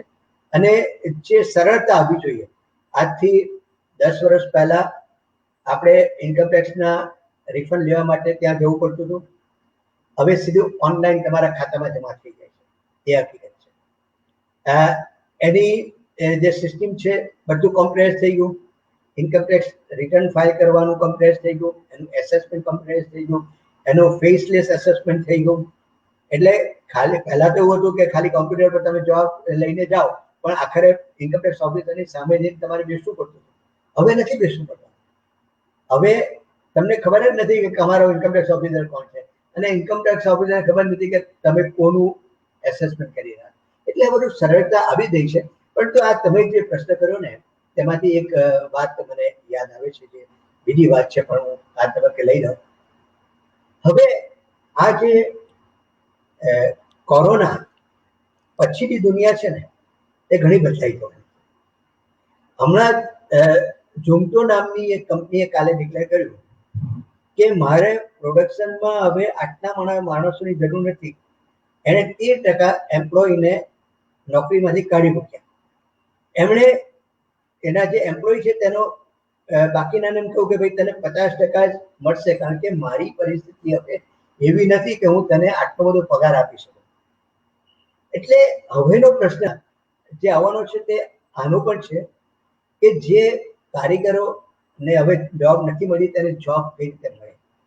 તમે જે વાત કરી કે કોમ્પ્યુટર પર જ બધું થવાનું હોય, તો એને જે વ્યક્તિ પાસે ઓનલાઈન જોબ છે, જે ઓનલાઈનથી જોબ કરે છે અત્યારે પણ ચાલુ છે, એને કોઈ તકલીફ નથી. પણ જેને ઓનલાઈન જોબ નથી, જે માત્ર કોમ્પ્યુટર બેસીને કામ કરી શકતો નથી, એને માટે બહુ મોટું જોખમ ઊભું થયેલું છે. એટલે હું માનું છું કે હવેની જે માર્કેટિંગ સિસ્ટમ આવશે, હવેની જે પ્રોડક્શનની સિસ્ટમ આવશે, એમાં મિકેનિકલ પોઈન્ટ ઓફ વ્યૂથી વધારે મશીન કામ કરતા થઈ જાય એવું પણ બને. કારણ કે તમારે દૂર દૂરથી ડિસ્ટન્સ રાખીને તમારે કારીગરોને કેટલા પ્રોડક્શન લાવવા, પ્રોડક્શન કામ ઓછું બી થઈ જાય એવી પરિસ્થિતિ આવે. કેટલીક ઇન્ડસ્ટ્રી એવી છે કે જેમાં એને ફાયદો થવાનો છે, અને એ ફૂડની ઇન્ડસ્ટ્રી છે કે પછી જીવન જરૂરિયાતની ચીજ વસ્તુની ઇન્ડસ્ટ્રી છે કે ઓનલાઈન કરતી કામ કરતી ઇન્ડસ્ટ્રીઓ છે, એને ફાયદો થવાનો છે. પરંતુ કેટલીક ઇન્ડસ્ટ્રીઓ, દાખલા કે અત્યારે સિનેમાની વાત કરીએ, આપણો કલાકાર એને સિનેમામાં થિયેટરમાં જઈને સિનેમા હું નથી માનતો 6 મહિના સુધી કદાચ આપણને જોવા મળે. એટલે 6 મહિના સુધી તેને સેટબેક થવાનો છે. આપણા નાટ્યકારો, આપણા કલાકારો, આપણા સંગીતકારો, આપણા નૃત્યકારો જે થિયેટરમાં જઈને નૃત્ય કરે અને 1000ની કેપેસિટીમાં ઓડિટોરિયમ બજાવતા હોય, તેને શું કરશે એક પ્રશ્ન મોટો થવાનો છે. એટલે આ બધી કેટલીક ઇન્ડસ્ટ્રીઓને આમાં લાભ પણ થયો છે, કેટલીક ઇન્ડસ્ટ્રીઓને સેટબેક પણ થયો. મંડપની ઇન્ડસ્ટ્રી, લગ્નની વાત કરીએ તો હવે લગ્ન 5 કે 10 15 માણસોમાં થઈ જવાનો હોય તો હવે મંડપ ડેકોરેશન ની કંપનીઓ શું કરશે? એક પ્રશ્ન, એના કારીગરો શું કરશે? આવા ઘણા પ્રશ્નો આ લોકડાઉનને કારણે ઉભા થયા છે. આવા ઘણા પ્રશ્નો કોરોનાને કારણે ઉભા થયા, લોકડાઉનને કારણે નથી થયા. લોકડાઉનને કારણે તો આપણે જીવ બચાવી શક્યા, પરંતુ એ લોકડાઉનને કારણે ક્યારે થયું કે કોરોના આવ્યો છે. એટલે જ્યાં સુધી કોરોનાની રસી બહાર ના આવે, એનો ઉપાય બહાર ના આવે, ત્યાં સુધી મને એમ લાગે છે કે આ બધી પ્રવૃત્તિઓ છે, સામૂહિક પ્રવૃત્તિઓ છે, લગ્નની પ્રવૃત્તિઓ છે, થિયેટરની પ્રવૃત્તિઓ છે, સભાઓની પ્રવૃત્તિઓ છે, એ બધું બંધ થઈ જશે. અને એને કારણે એની ઉપર નડતા ઇવેન્ટ મેનેજરો એ શું કરશે? આ બધાનું શું થશે એ પ્રશ્ન આપણી સમક્ષ છે. એટલે 6 મહિનામાં મને લાગે કે આ વેક્સિન જો શોધાઈ જાય તો ઝડપથી કામ થાય એવું મારું માનવું છે. એટલે જે ઓનલાઈન કામ કરનાર છે તેને ફાયદો છે, જે હેન્ડથી કામ કરનાર છે તેને માટે થોડી મુશ્કેલી ઉભી થવાની છે એવું મને લાગે છે. સર, આપણા સુરતના એક જાણીતા બિલ્ડર છે સત્યનારાયણ રાઠીજી. સર, રાઠી સાહેબ એ પૂછે છે કે પૂરો ઇન્કમ ટેક્સ જ રિમૂવ કરીને બીટીટી ટેક્સ ગવર્મેન્ટ કેમ નથી મૂકી દેતી? વેલ, આનો પ્રશ્ન તો પ્રાઇમ મિનિસ્ટર સાહેબ જ આપી શકે. કોઈ કારણ હશે. આ બીટીટીની વાત ઘણા વખતથી ચાલુ થઈ. જ્યારે આપણે નોટબંધીની વાત આવી ત્યારે બેંક ટ્રાન્ઝેક્શન ટેક્સ લાવી દેવાની વાત હતી અને એમાં માત્ર બેંકના ટ્રાન્ઝેક્શન પર 1% કે 2% જો ટેક્સ નાખવામાં આવે તો કદાચ ઇન્કમ ટેક્સ અને જે પૈસા મળે છે એટલી રકમ કેન્દ્ર સરકારને મળી જાય. અને એ જે થિયરી છે એ સારી પણ છે, પણ મને લાગે છે કે કોઈ ને કોઈ કારણ હશે કે જેને કારણે કેન્દ્ર સરકાર એ દિશામાં હજુ આગળ ચાલી નથી. પરંતુ મને લાગે છે કે કેન્દ્ર સરકાર ખૂબ ઓપન માઇન્ડે કામ કરે છે અને કદાચ પરિસ્થિતિ બદલાય તો એ વાતનો પણ ઉપયોગ કરી શકે એવી આપણે આશા રાખીએ. સર, એમનો બીજો એક પ્રશ્ન છે કે બિઝનેસમેન બધા લોથી ફ્રી થઈ જાય અને બ્લેક મની પતી જાય અને એમ્પ્લોયમેન્ટ વધી જાય, એવી પરિસ્થિતિ સર કેમ નહીં કરી શકાય આવી વિપરીત પરિસ્થિતિમાં? 100% કરી શકાય. મને એમ લાગે છે કરવું પણ જોઈએ, કારણ કે અર્થતંત્રને ધબકતું રાખવા માટે લોકોની ખરીદ શક્તિ વધારવી પડે. લોકોની ખરીદ શક્તિ ક્યારે વધે? એના હાથમાં પૈસા આવે ત્યારે. મને ખ્યાલ છે એક પોલિટિશિયને બહુ સરસ વાત કરી. મને કહે કે એને ઇન્ટરવ્યુમાં કહેલું કે મને કોન્ફિડન્સ મેળવવા માટે હું મારા ગજવામાં 10,000 રૂપિયાની નોટ રાખું છું. આ ગજવામાં પૈસા હોય ને તો આત્મવિશ્વાસ વધી જાય, ખરીદ શક્તિ વધી જાય. હું આશા નહીં કરી, હું તો વારંવાર કહું છું કે જે 100 રૂપિયા કમાય છે ને તે 10-15 રૂપિયા એ આસાનીથી ખર્ચી શકે, લેવિશલી ખર્ચે. હું લેવિશલી શબ્દ વાપરું છું. પણ જે 100 રૂપિયા કમાતા હોય તે 100 રૂપિયા આસાનીથી નહીં ખર્ચી શકે. એટલે ખરીદ શક્તિ વધારવા માટે કેટલાક નિયમો ઓછા કરવા પણ જોઈએ. અને હું ચોક્કસપણે માનું છું કે સરકારનો મુખ્ય હેતુ એ ટેક્સ લેવાનો હોવો જોઈએ. એ ટેક્સ કઈ રીતે આવે છે એની પદ્ધતિ હોય, પરંતુ એ પદ્ધતિમાં ખાસ કરીને અત્યારની પરિસ્થિતિમાં જે લેપ્સ થયા હોય તે લેપ્સ પર દંડની જોગવાઈ થતી હોય કે વ્યાજની જોગવાઈ થતી હોય તો આ કોરોના ઇકોનોમી ગણીને એને એટલા જ એક વર્ષ માટે એને મુક્તિ આપે તો મને લાગે યોગ્ય થઈ પડે. કારણ કે એ એક વર્ષની અંદર કદાચ એ કાયદાનું પાલન ન કરી શકે એવી પરિસ્થિતિમાં પણ હોય તો દંડની જોગવાઈ કે વ્યાજની જોગવાઈમાંથી મુક્તિ મળે તો એ વધુ યોગ્ય થઈ પડશે.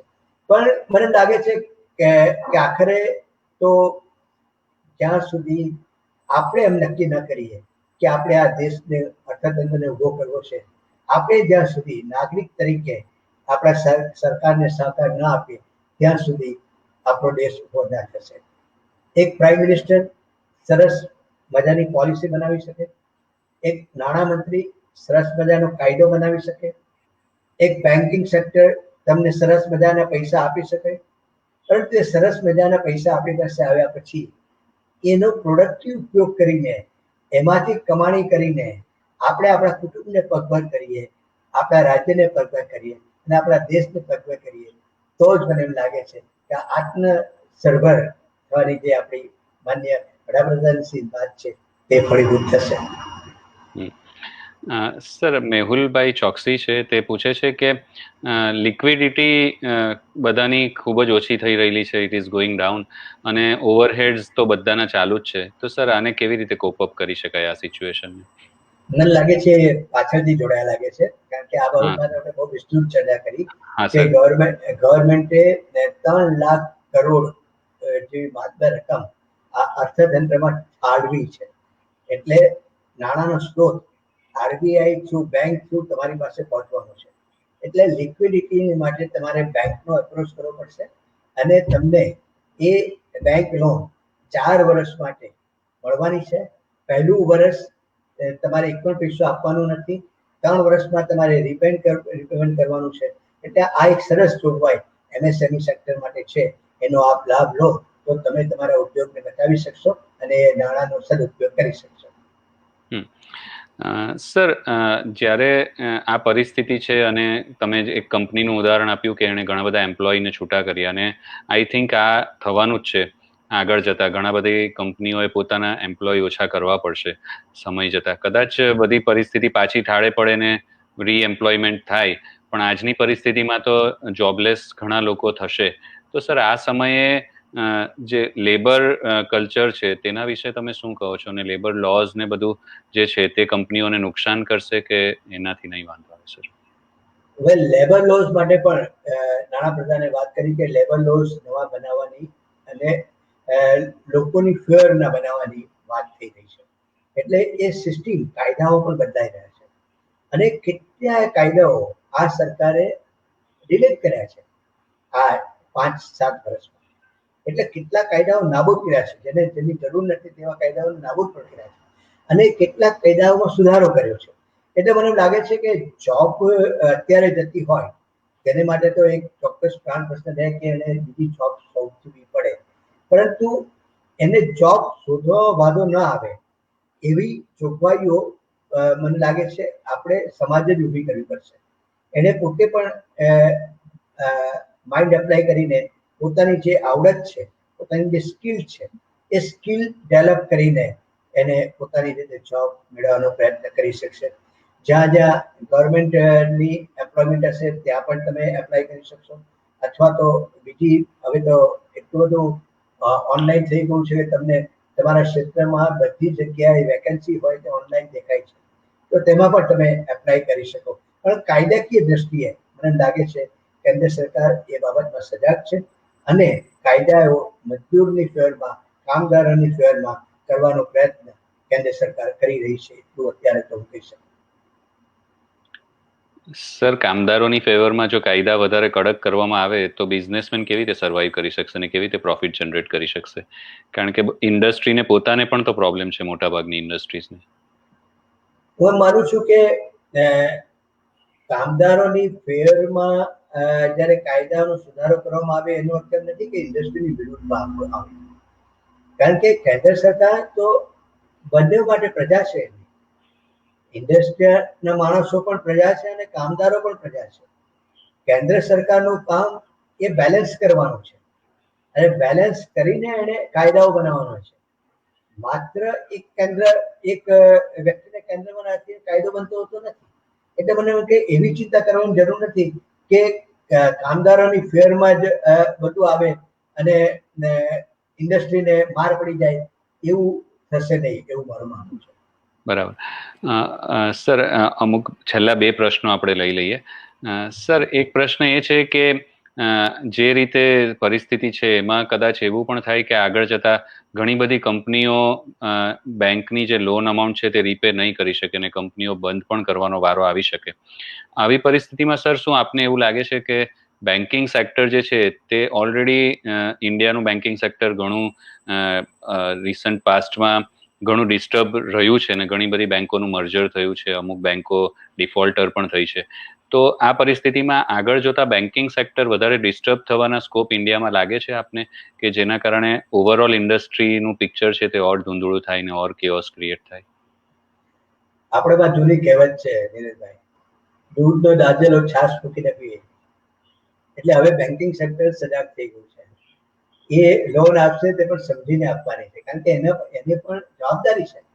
પૈસા ડૂબી ના જાય, કારણ કે લોકોના પૈસા છે અને લોકોના પૈસા ડૂબી ના જાય એ જોવાની જવાબદારી બેન્કિંગ સેક્ટરની પણ છે, રિઝર્વ બેન્કની પણ છે. એટલે મને એમ લાગે છે કે દૂધનો દાજેલો છાશ મૂકીને પીએ, તેમ હવે જે કંઈ પણ ફાઇનાન્સ આપવામાં આવશે તે સમજી વિચારીને, પરંતુ એ પ્રેગ્મેટિક નેચરથી આપવામાં આવશે. હું એમ માનું છું કે એક રીતે પ્રેગ્મેટિક બની શકે. આ મારું સૂચન છે. આ આરબીઆઈ કીધું નથી કે બેંકોએ કીધું નથી. તો મારું એવું સૂચન છે કે આ પીરિયડ એ હવે પછીનો લગભગ 12 મહિનાનો કે 1.5-2 વર્ષનો પીરિયડ બહુ કપરો કાળ છે. એને હું કોરોના ઇફેક્ટ પીરિયડ કહું છું. એટલે એ કોરોના ઇફેક્ટ પીરિયડ માટેની જે કંઈ પણ પોલિસી હોય, પછી એ અર્થતંત્રની પોલિસી હોય, નાણાકીય પોલિસી હોય, લેબરી પોલિસી હોય, એ બધી કોરોના અર્થનીતિ હોવી જોઈએ, કોરોનાને અનુલક્ષીને હોવી જોઈએ. તો બેન્કિંગ સેક્ટરમાં પેલો ડૂબી ન જાય એવા માટે પણ એને રિઝનેબલ રેટે વ્યાજે લોન પર આપવી પડે. મેં તમને ગણાવ્યું તે પ્રમાણે કે 7-8% પૈસા જો એ કસ્ટમર પાસેથી લેતો હોય અને એની એફડી પર 7-8% એ વ્યાજ આપતો હોય, અથવા સેવિંગ બેંકમાં 4%નું વ્યાજ આપતો હોય, તો એ કદાચ 7% પ્લસ 2% એડમિનિસ્ટ્રેશન મૂકી 9% વ્યાજે જો લોન આપે તો ઇન્ડસ્ટ્રી ચોક્કસ જ સ્વીકારે અને પૈસા પણ આપી દેશે. પણ અત્યારની પરિસ્થિતિ એવી થાય છે કે 14% અને 15% જેવી રકમ થઈ જાય છે, અને એટલા માટે ક્યારેક શોકમાં આવી જાય, એને માલ વેચ્યો હોય અને કસ્ટમર પૈસા ન આપે ત્યારે એની પરિસ્થિતિ કફોડી થઈ જાય છે. એટલે આવી કેટલીક નીતિ, મને લાગે ક્વોરન્ટાઇન નીતિ અપનાવી, ક્વોરન્ટાઇન બેન્કિંગ નીતિ, ક્વોરન્ટાઇન આર્થિક નીતિ, ક્વોરન્ટાઇન ટેક્સેશન નીતિ, ક્વોરન્ટાઇન ફોરેન પોલિસી, આ ક્વોરન્ટાઇન બધું આવે આ 1.5-2 વર્ષ માટે, તો મને એમ લાગે છે બહુ આસાનીથી આપણે આપણી ગાડીને પાટા પર મૂકી શકીશું. અને એમાં કોઈ શંકા નથી કે ભારતનું ભવિષ્ય ઉજળું છે. ભારત ભૂતકાળમાં પણ બહુ સારી રીતે કામ કરી રહ્યું હતું અને ભવિષ્યમાં પણ બહુ સારી રીતે કામ કરવાનું છે. હવે જ્યારે કદાચ ચીનની અવેજમાં આખું વિશ્વ ભારતને સ્વીકારી રહ્યું છે, ત્યારે કદાચ આપણું અર્થતંત્ર બહુ જ્યારે વેગ પકડશે, કારણ કે આ લાંબી રેસનો ઘોડો હોય ને પહેલા પાછળ ચાલે, પણ એકવાર એની સ્પીડ પકડે ને ત્યારે બધાને માત કરે છે. હું માનું છું કે ભારત એ લાંબી રેસનો ઘોડો છે, અને જ્યારે પણ એક કિક મારશે અને 1.5 વર્ષ પછી દોડશે ત્યારે આખી દુનિયાને પાછળ મૂકી દેશે, એવું મારું અંગત માનવું છે. વાવ, ખૂબ જ સરસ સર, ઉત્સાહજનક વાત કીધી. સર, એક આખરી પ્રશ્ન આપને પૂછી લઉં કે આપણું જે કન્સ્ટ્રક્શન ઇન્ડસ્ટ્રી છે, કન્સ્ટ્રક્શન ઇન્ડસ્ટ્રી સર દેશનું ઇકોનોમીમાં ખૂબ જ અગત્યની હોય છે, કોઈ પણ દેશની ઇકોનોમી માટે. અને આ ઇન્ડસ્ટ્રી છેલ્લા ઘણા સમયથી, ખાસ કરીને ડિમોનિટાઇઝેશનના સમયથી ઘણી ડિસ્ટર્બ ઇન્ડસ્ટ્રી રહી છે, અને રિસન્ટલી ઓર એમાં ડિસ્ટર્બન્સ થયું છે. અને કોરોના કાળમાં તો એવું લાગે છે કે આ ઇન્ડસ્ટ્રી એકદમ પડી જ ભાંગશે. તો સર, એ ઇન્ડસ્ટ્રી વિશે તમે શું કહો છો, કે આ નજદીકના ભવિષ્યમાં શું આ ઇન્ડસ્ટ્રીમાં કોઈ સ્કોપ દેખાય છે, કે પછી હજુ કપરો સમય આ ઇન્ડસ્ટ્રી જોવાનો બાકી છે? મને લાગે છે કે આ કન્સ્ટ્રક્શન ઇન્ડસ્ટ્રીઝની જે પ્રોડક્ટ છે એ લાખોનું પ્રોડક્ટ છે.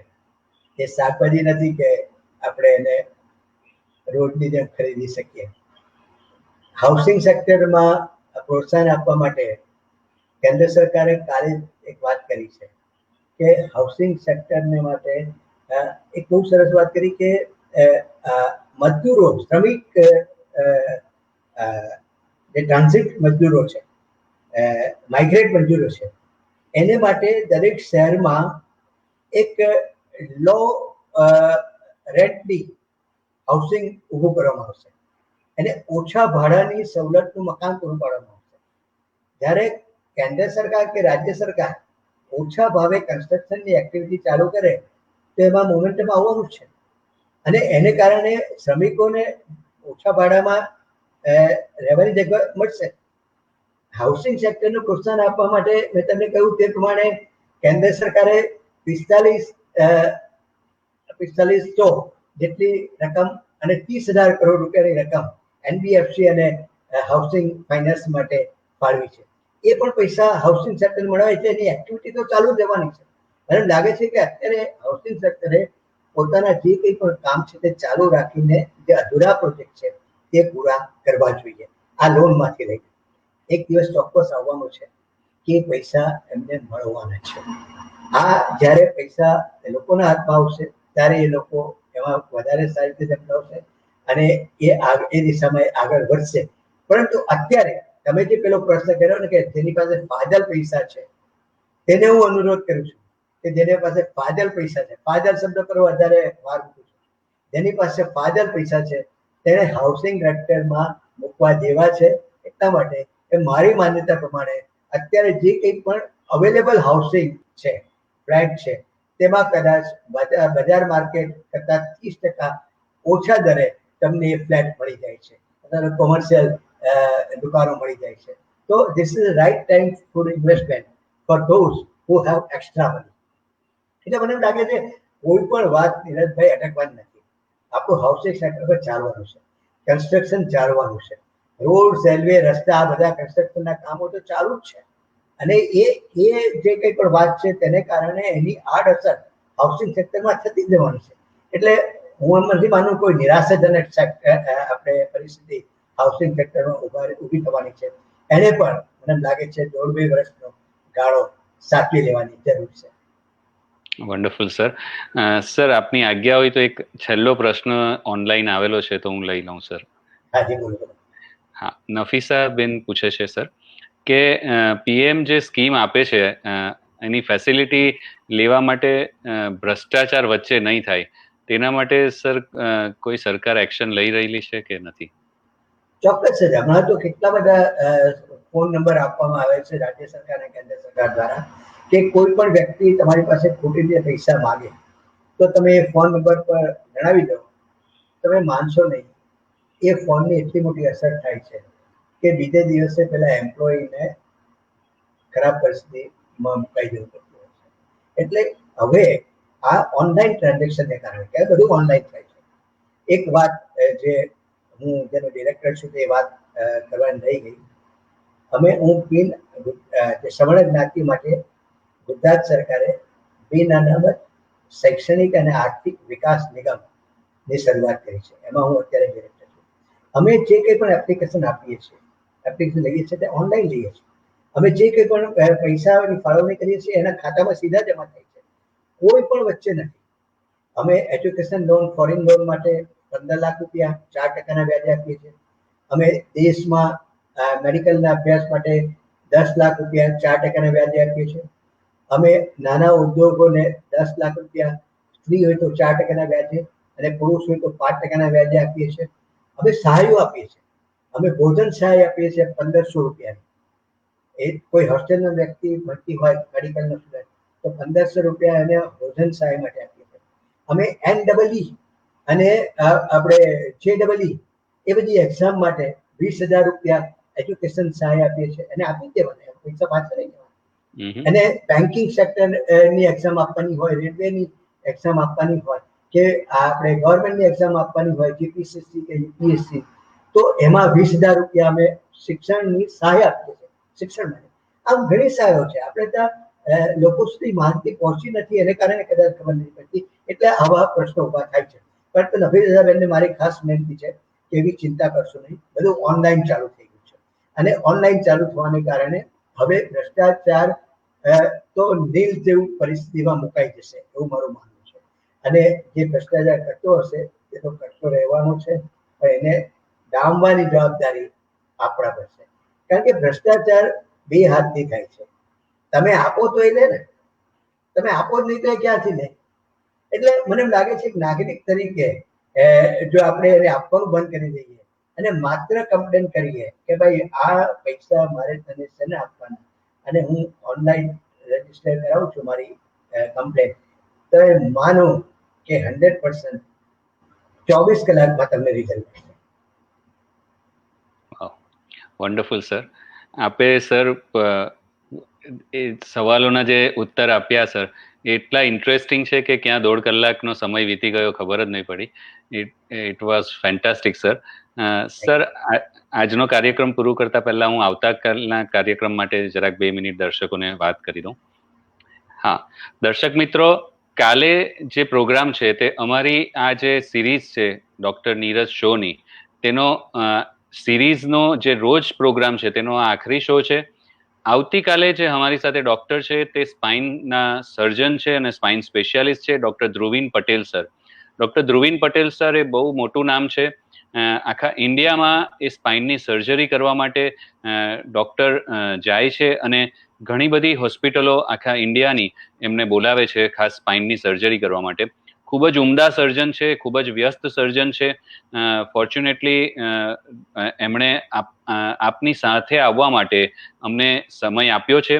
તો કાલે સાંજે 5 વાગે ડોક્ટર ધ્રુવીન પટેલ સરની સાથે આપણે હોઈશું અને મણકાને લગતી કોઈ પણ પ્રોબ્લેમ હોય, કોઈને પણ ગરદનના, પીઠના, કમરના કોઈ પણ મણકાને લગતા પ્રોબ્લેમ હોય, તમને, તમારા પરિવારજનોને, મિત્રોને કોઈને પણ આ પ્રોબ્લેમ હોય તો તમે ચોક્કસ કહેજો કે આ પ્રોગ્રામ જરૂર જોવા આવે. ડોક્ટર ધ્રુવીનભાઈ જેવા ડોક્ટર પાસેથી જે નોલેજ મળશે તે ખૂબ જ યુનિક હશે. તો મિત્રો, કાલે આ સિરીઝનો અંતિમ પ્રોગ્રામ છે. એ પ્રોગ્રામમાં આપ સૌ જોડાશો એવી હું આશા રાખું છું. ડોક્ટર રૂપિન સર, તમે પુષ્કળ સમય આપ્યો અને બધા જ પ્રશ્નોના ખૂબ જ સરસ ઉત્તર આપ્યા, એના માટે thank you very much sir. Sir, હું છેલ્લે એ આપને પૂછવા માંગુ છું કે આપનો મેસેજ શું છે અમારા વ્યુઅર્સ માટે સર? ડોક્ટર નીરજભાઈ, મારો તો એક જ મેસેજ છે કે આખરે આ તંત્રને સાબદું કરવાની જવાબદારી આપણા ઉપર છે. એક ભારત શ્રેષ્ઠ ભારત, એક ભારત બને અને એ ત્યારે જ બનશે કે જ્યારે આપણે કેન્દ્ર સરકાર અને રાજ્ય સરકારની પોલિસીઓને હકારાત્મક રીતે સ્વીકારીએ, એનો ઉપયોગ કરીએ, પોતાના અર્થતંત્રને સાબદું કરીએ, એને વેગવંતું બનાવીએ, પોતાના કુટુંબનું ગુજરાન કરીએ, પોતાના સમાજ માટે કંઈ ઉપયોગી બનીએ અને આખરે દેશને ઉપયોગી બનીએ, તો જ આપણે જે આત્મનિર્ભર ભારતની કલ્પના આપણા માનનીય વડાપ્રધાન શ્રી નરેન્દ્રભાઈ મોદીએ કરી છે તે સાર્થક થઈ જશે. ડોક્ટર નીરજભાઈ, આપ જાણો છો કે finance is the backbone of any organisation, અને આપણે તો સ્પાઇનનું કામ કરો છો, સ્પાઇનેક્સમાં ખૂબ સરસ કામ કરી રહ્યા છો, ત્યારે આ તમારા ડોક્ટર નીરજ શોમાં મને જે તમે તક આપી તે બદલ હું આપનો ખૂબ ખૂબ આભાર માનું છું. And thank you so much. દર્શક મિત્રોએ પણ ખૂબ સરસ પ્રશ્નો કર્યા, મને મજા આવી. ખૂબ ખૂબ આભાર. Thank you very much sir. Sir, તમે અમારા પ્લેટફોર્મ પર આવ્યા એ અમારા માટે સદભાગ્ય છે અને અમારું પ્રિવિલેજ છે કે તમારા જેવા ઉચ્ચ વ્યક્તિત્વ આ પ્રોગ્રામમાં સામેલ થયા. Thank you very much sir for your time and your kindness sir. Thank you so much sir. દર્શક મિત્રો, આપ સૌ પણ જોડાયા અમારા પ્રોગ્રામમાં, તેના માટે ખૂબ ખૂબ ધન્યવાદ. અને દર્શક મિત્રો, જતા પહેલા હું એક સરસ વાત આપને કહી દઉં. સરે તો ઘણી બધી જે વાતો કરી છે તે ખૂબ જ આશાસ્પદ છે અને ભારતના સુવર્ણ ભવિષ્યને રેખાંકિત કરે છે. તો એના વિશેની એક વાત મને યાદ આવી તો હું આપની સાથે શેર કરું અને આ પ્રોગ્રામ આપણે સમાપ્ત કરીએ. મિત્રો, આ વાત છે ડિસેમ્બરના સમયની. મારા ગુરુજી પાસે હું બેઠેલો હતો અને ગુરુજીને મેં પ્રશ્ન કરેલો હતો કે ગુરુજી, આપણા દેશમાંનું શું ભવિષ્ય છે? જ્યારે આખી દુનિયા આટલી વિકાસ પામી રહી છે, આપણા દેશમાં કેમ આટલો બધો ફાસ્ટ વિકાસ નથી થતો અને આપણું દેશ કેમ આ રીતે પહેલા તો બહુ મોટી જગ્યા હતી, હવે નાનું થતા થતા બહુ નાની જગ્યા થઈ ગઈ આપણા દેશની. તો આવું કેમ થયું ને આવું શું આગળ ભવિષ્યમાં પણ આપણા દેશમાં આવું જ થશે? તો ગુરુજીએ બહુ સરસ વાત કીધેલી ને મને આજના સમયમાં લાગે છે અને સરની વાત સાંભળીને એ વાત પાછી ક્લિક થાય છે. ગુરુજીએ કીધેલું હતું કે બેટા, હવે અંધકાર પૂરો થવાનો સમય આવી ગયો છે. આ દેશ પાછો વિશ્વગુરુ થવા જઈ રહ્યો છે અને એનું જ આ ઘેરું અંધકાર આપણને બધાને ફીલ થાય છે અને નજીકના ભવિષ્યમાં જ વિશ્વગુરુ ભારત થવા જઈ રહ્યું છે. એટલે આવું લાગે છે અને મને લાગે છે કે આ વાત 100% સત્ય થઈને રહેશે અને આપણા સૌના જીવન દરમિયાન જ આપણે જોઈ શકીશું આ સત્ય થતું. અને રૂપિનભાઈની વાત જાણીને મને આ વાત યાદ આવી. થેન્ક યુ સર, તમે જે આશાવાદ અને જે પોઝિટિવ વાત કરી. Yes sir, please. હા, મારે એક જ વાત, તમે આજે વાત કરી એના પરથી એક પંક્તિ યાદ આવી. આપણે બહુ જૂની હિન્દી ફિલ્મની પંક્તિ છે, રાત ભર કા હૈ મહેમાન અંધેરા, किसके रोके रुका है सवेरा, रात जितनी ही संगीन होगी सुबह उतनी ही रंगीन होगी. તો આપણી સવાર સારી જવાની. Wonderful sir. સો દર્શક મિત્રો, આ પોઝિટિવ નોટ સાથે આપણે આ કાર્યક્રમ પૂરો કરીએ છીએ. Thank you very much for joining us. Thank you very much sir for joining us. Thank you so much. Thank you sir.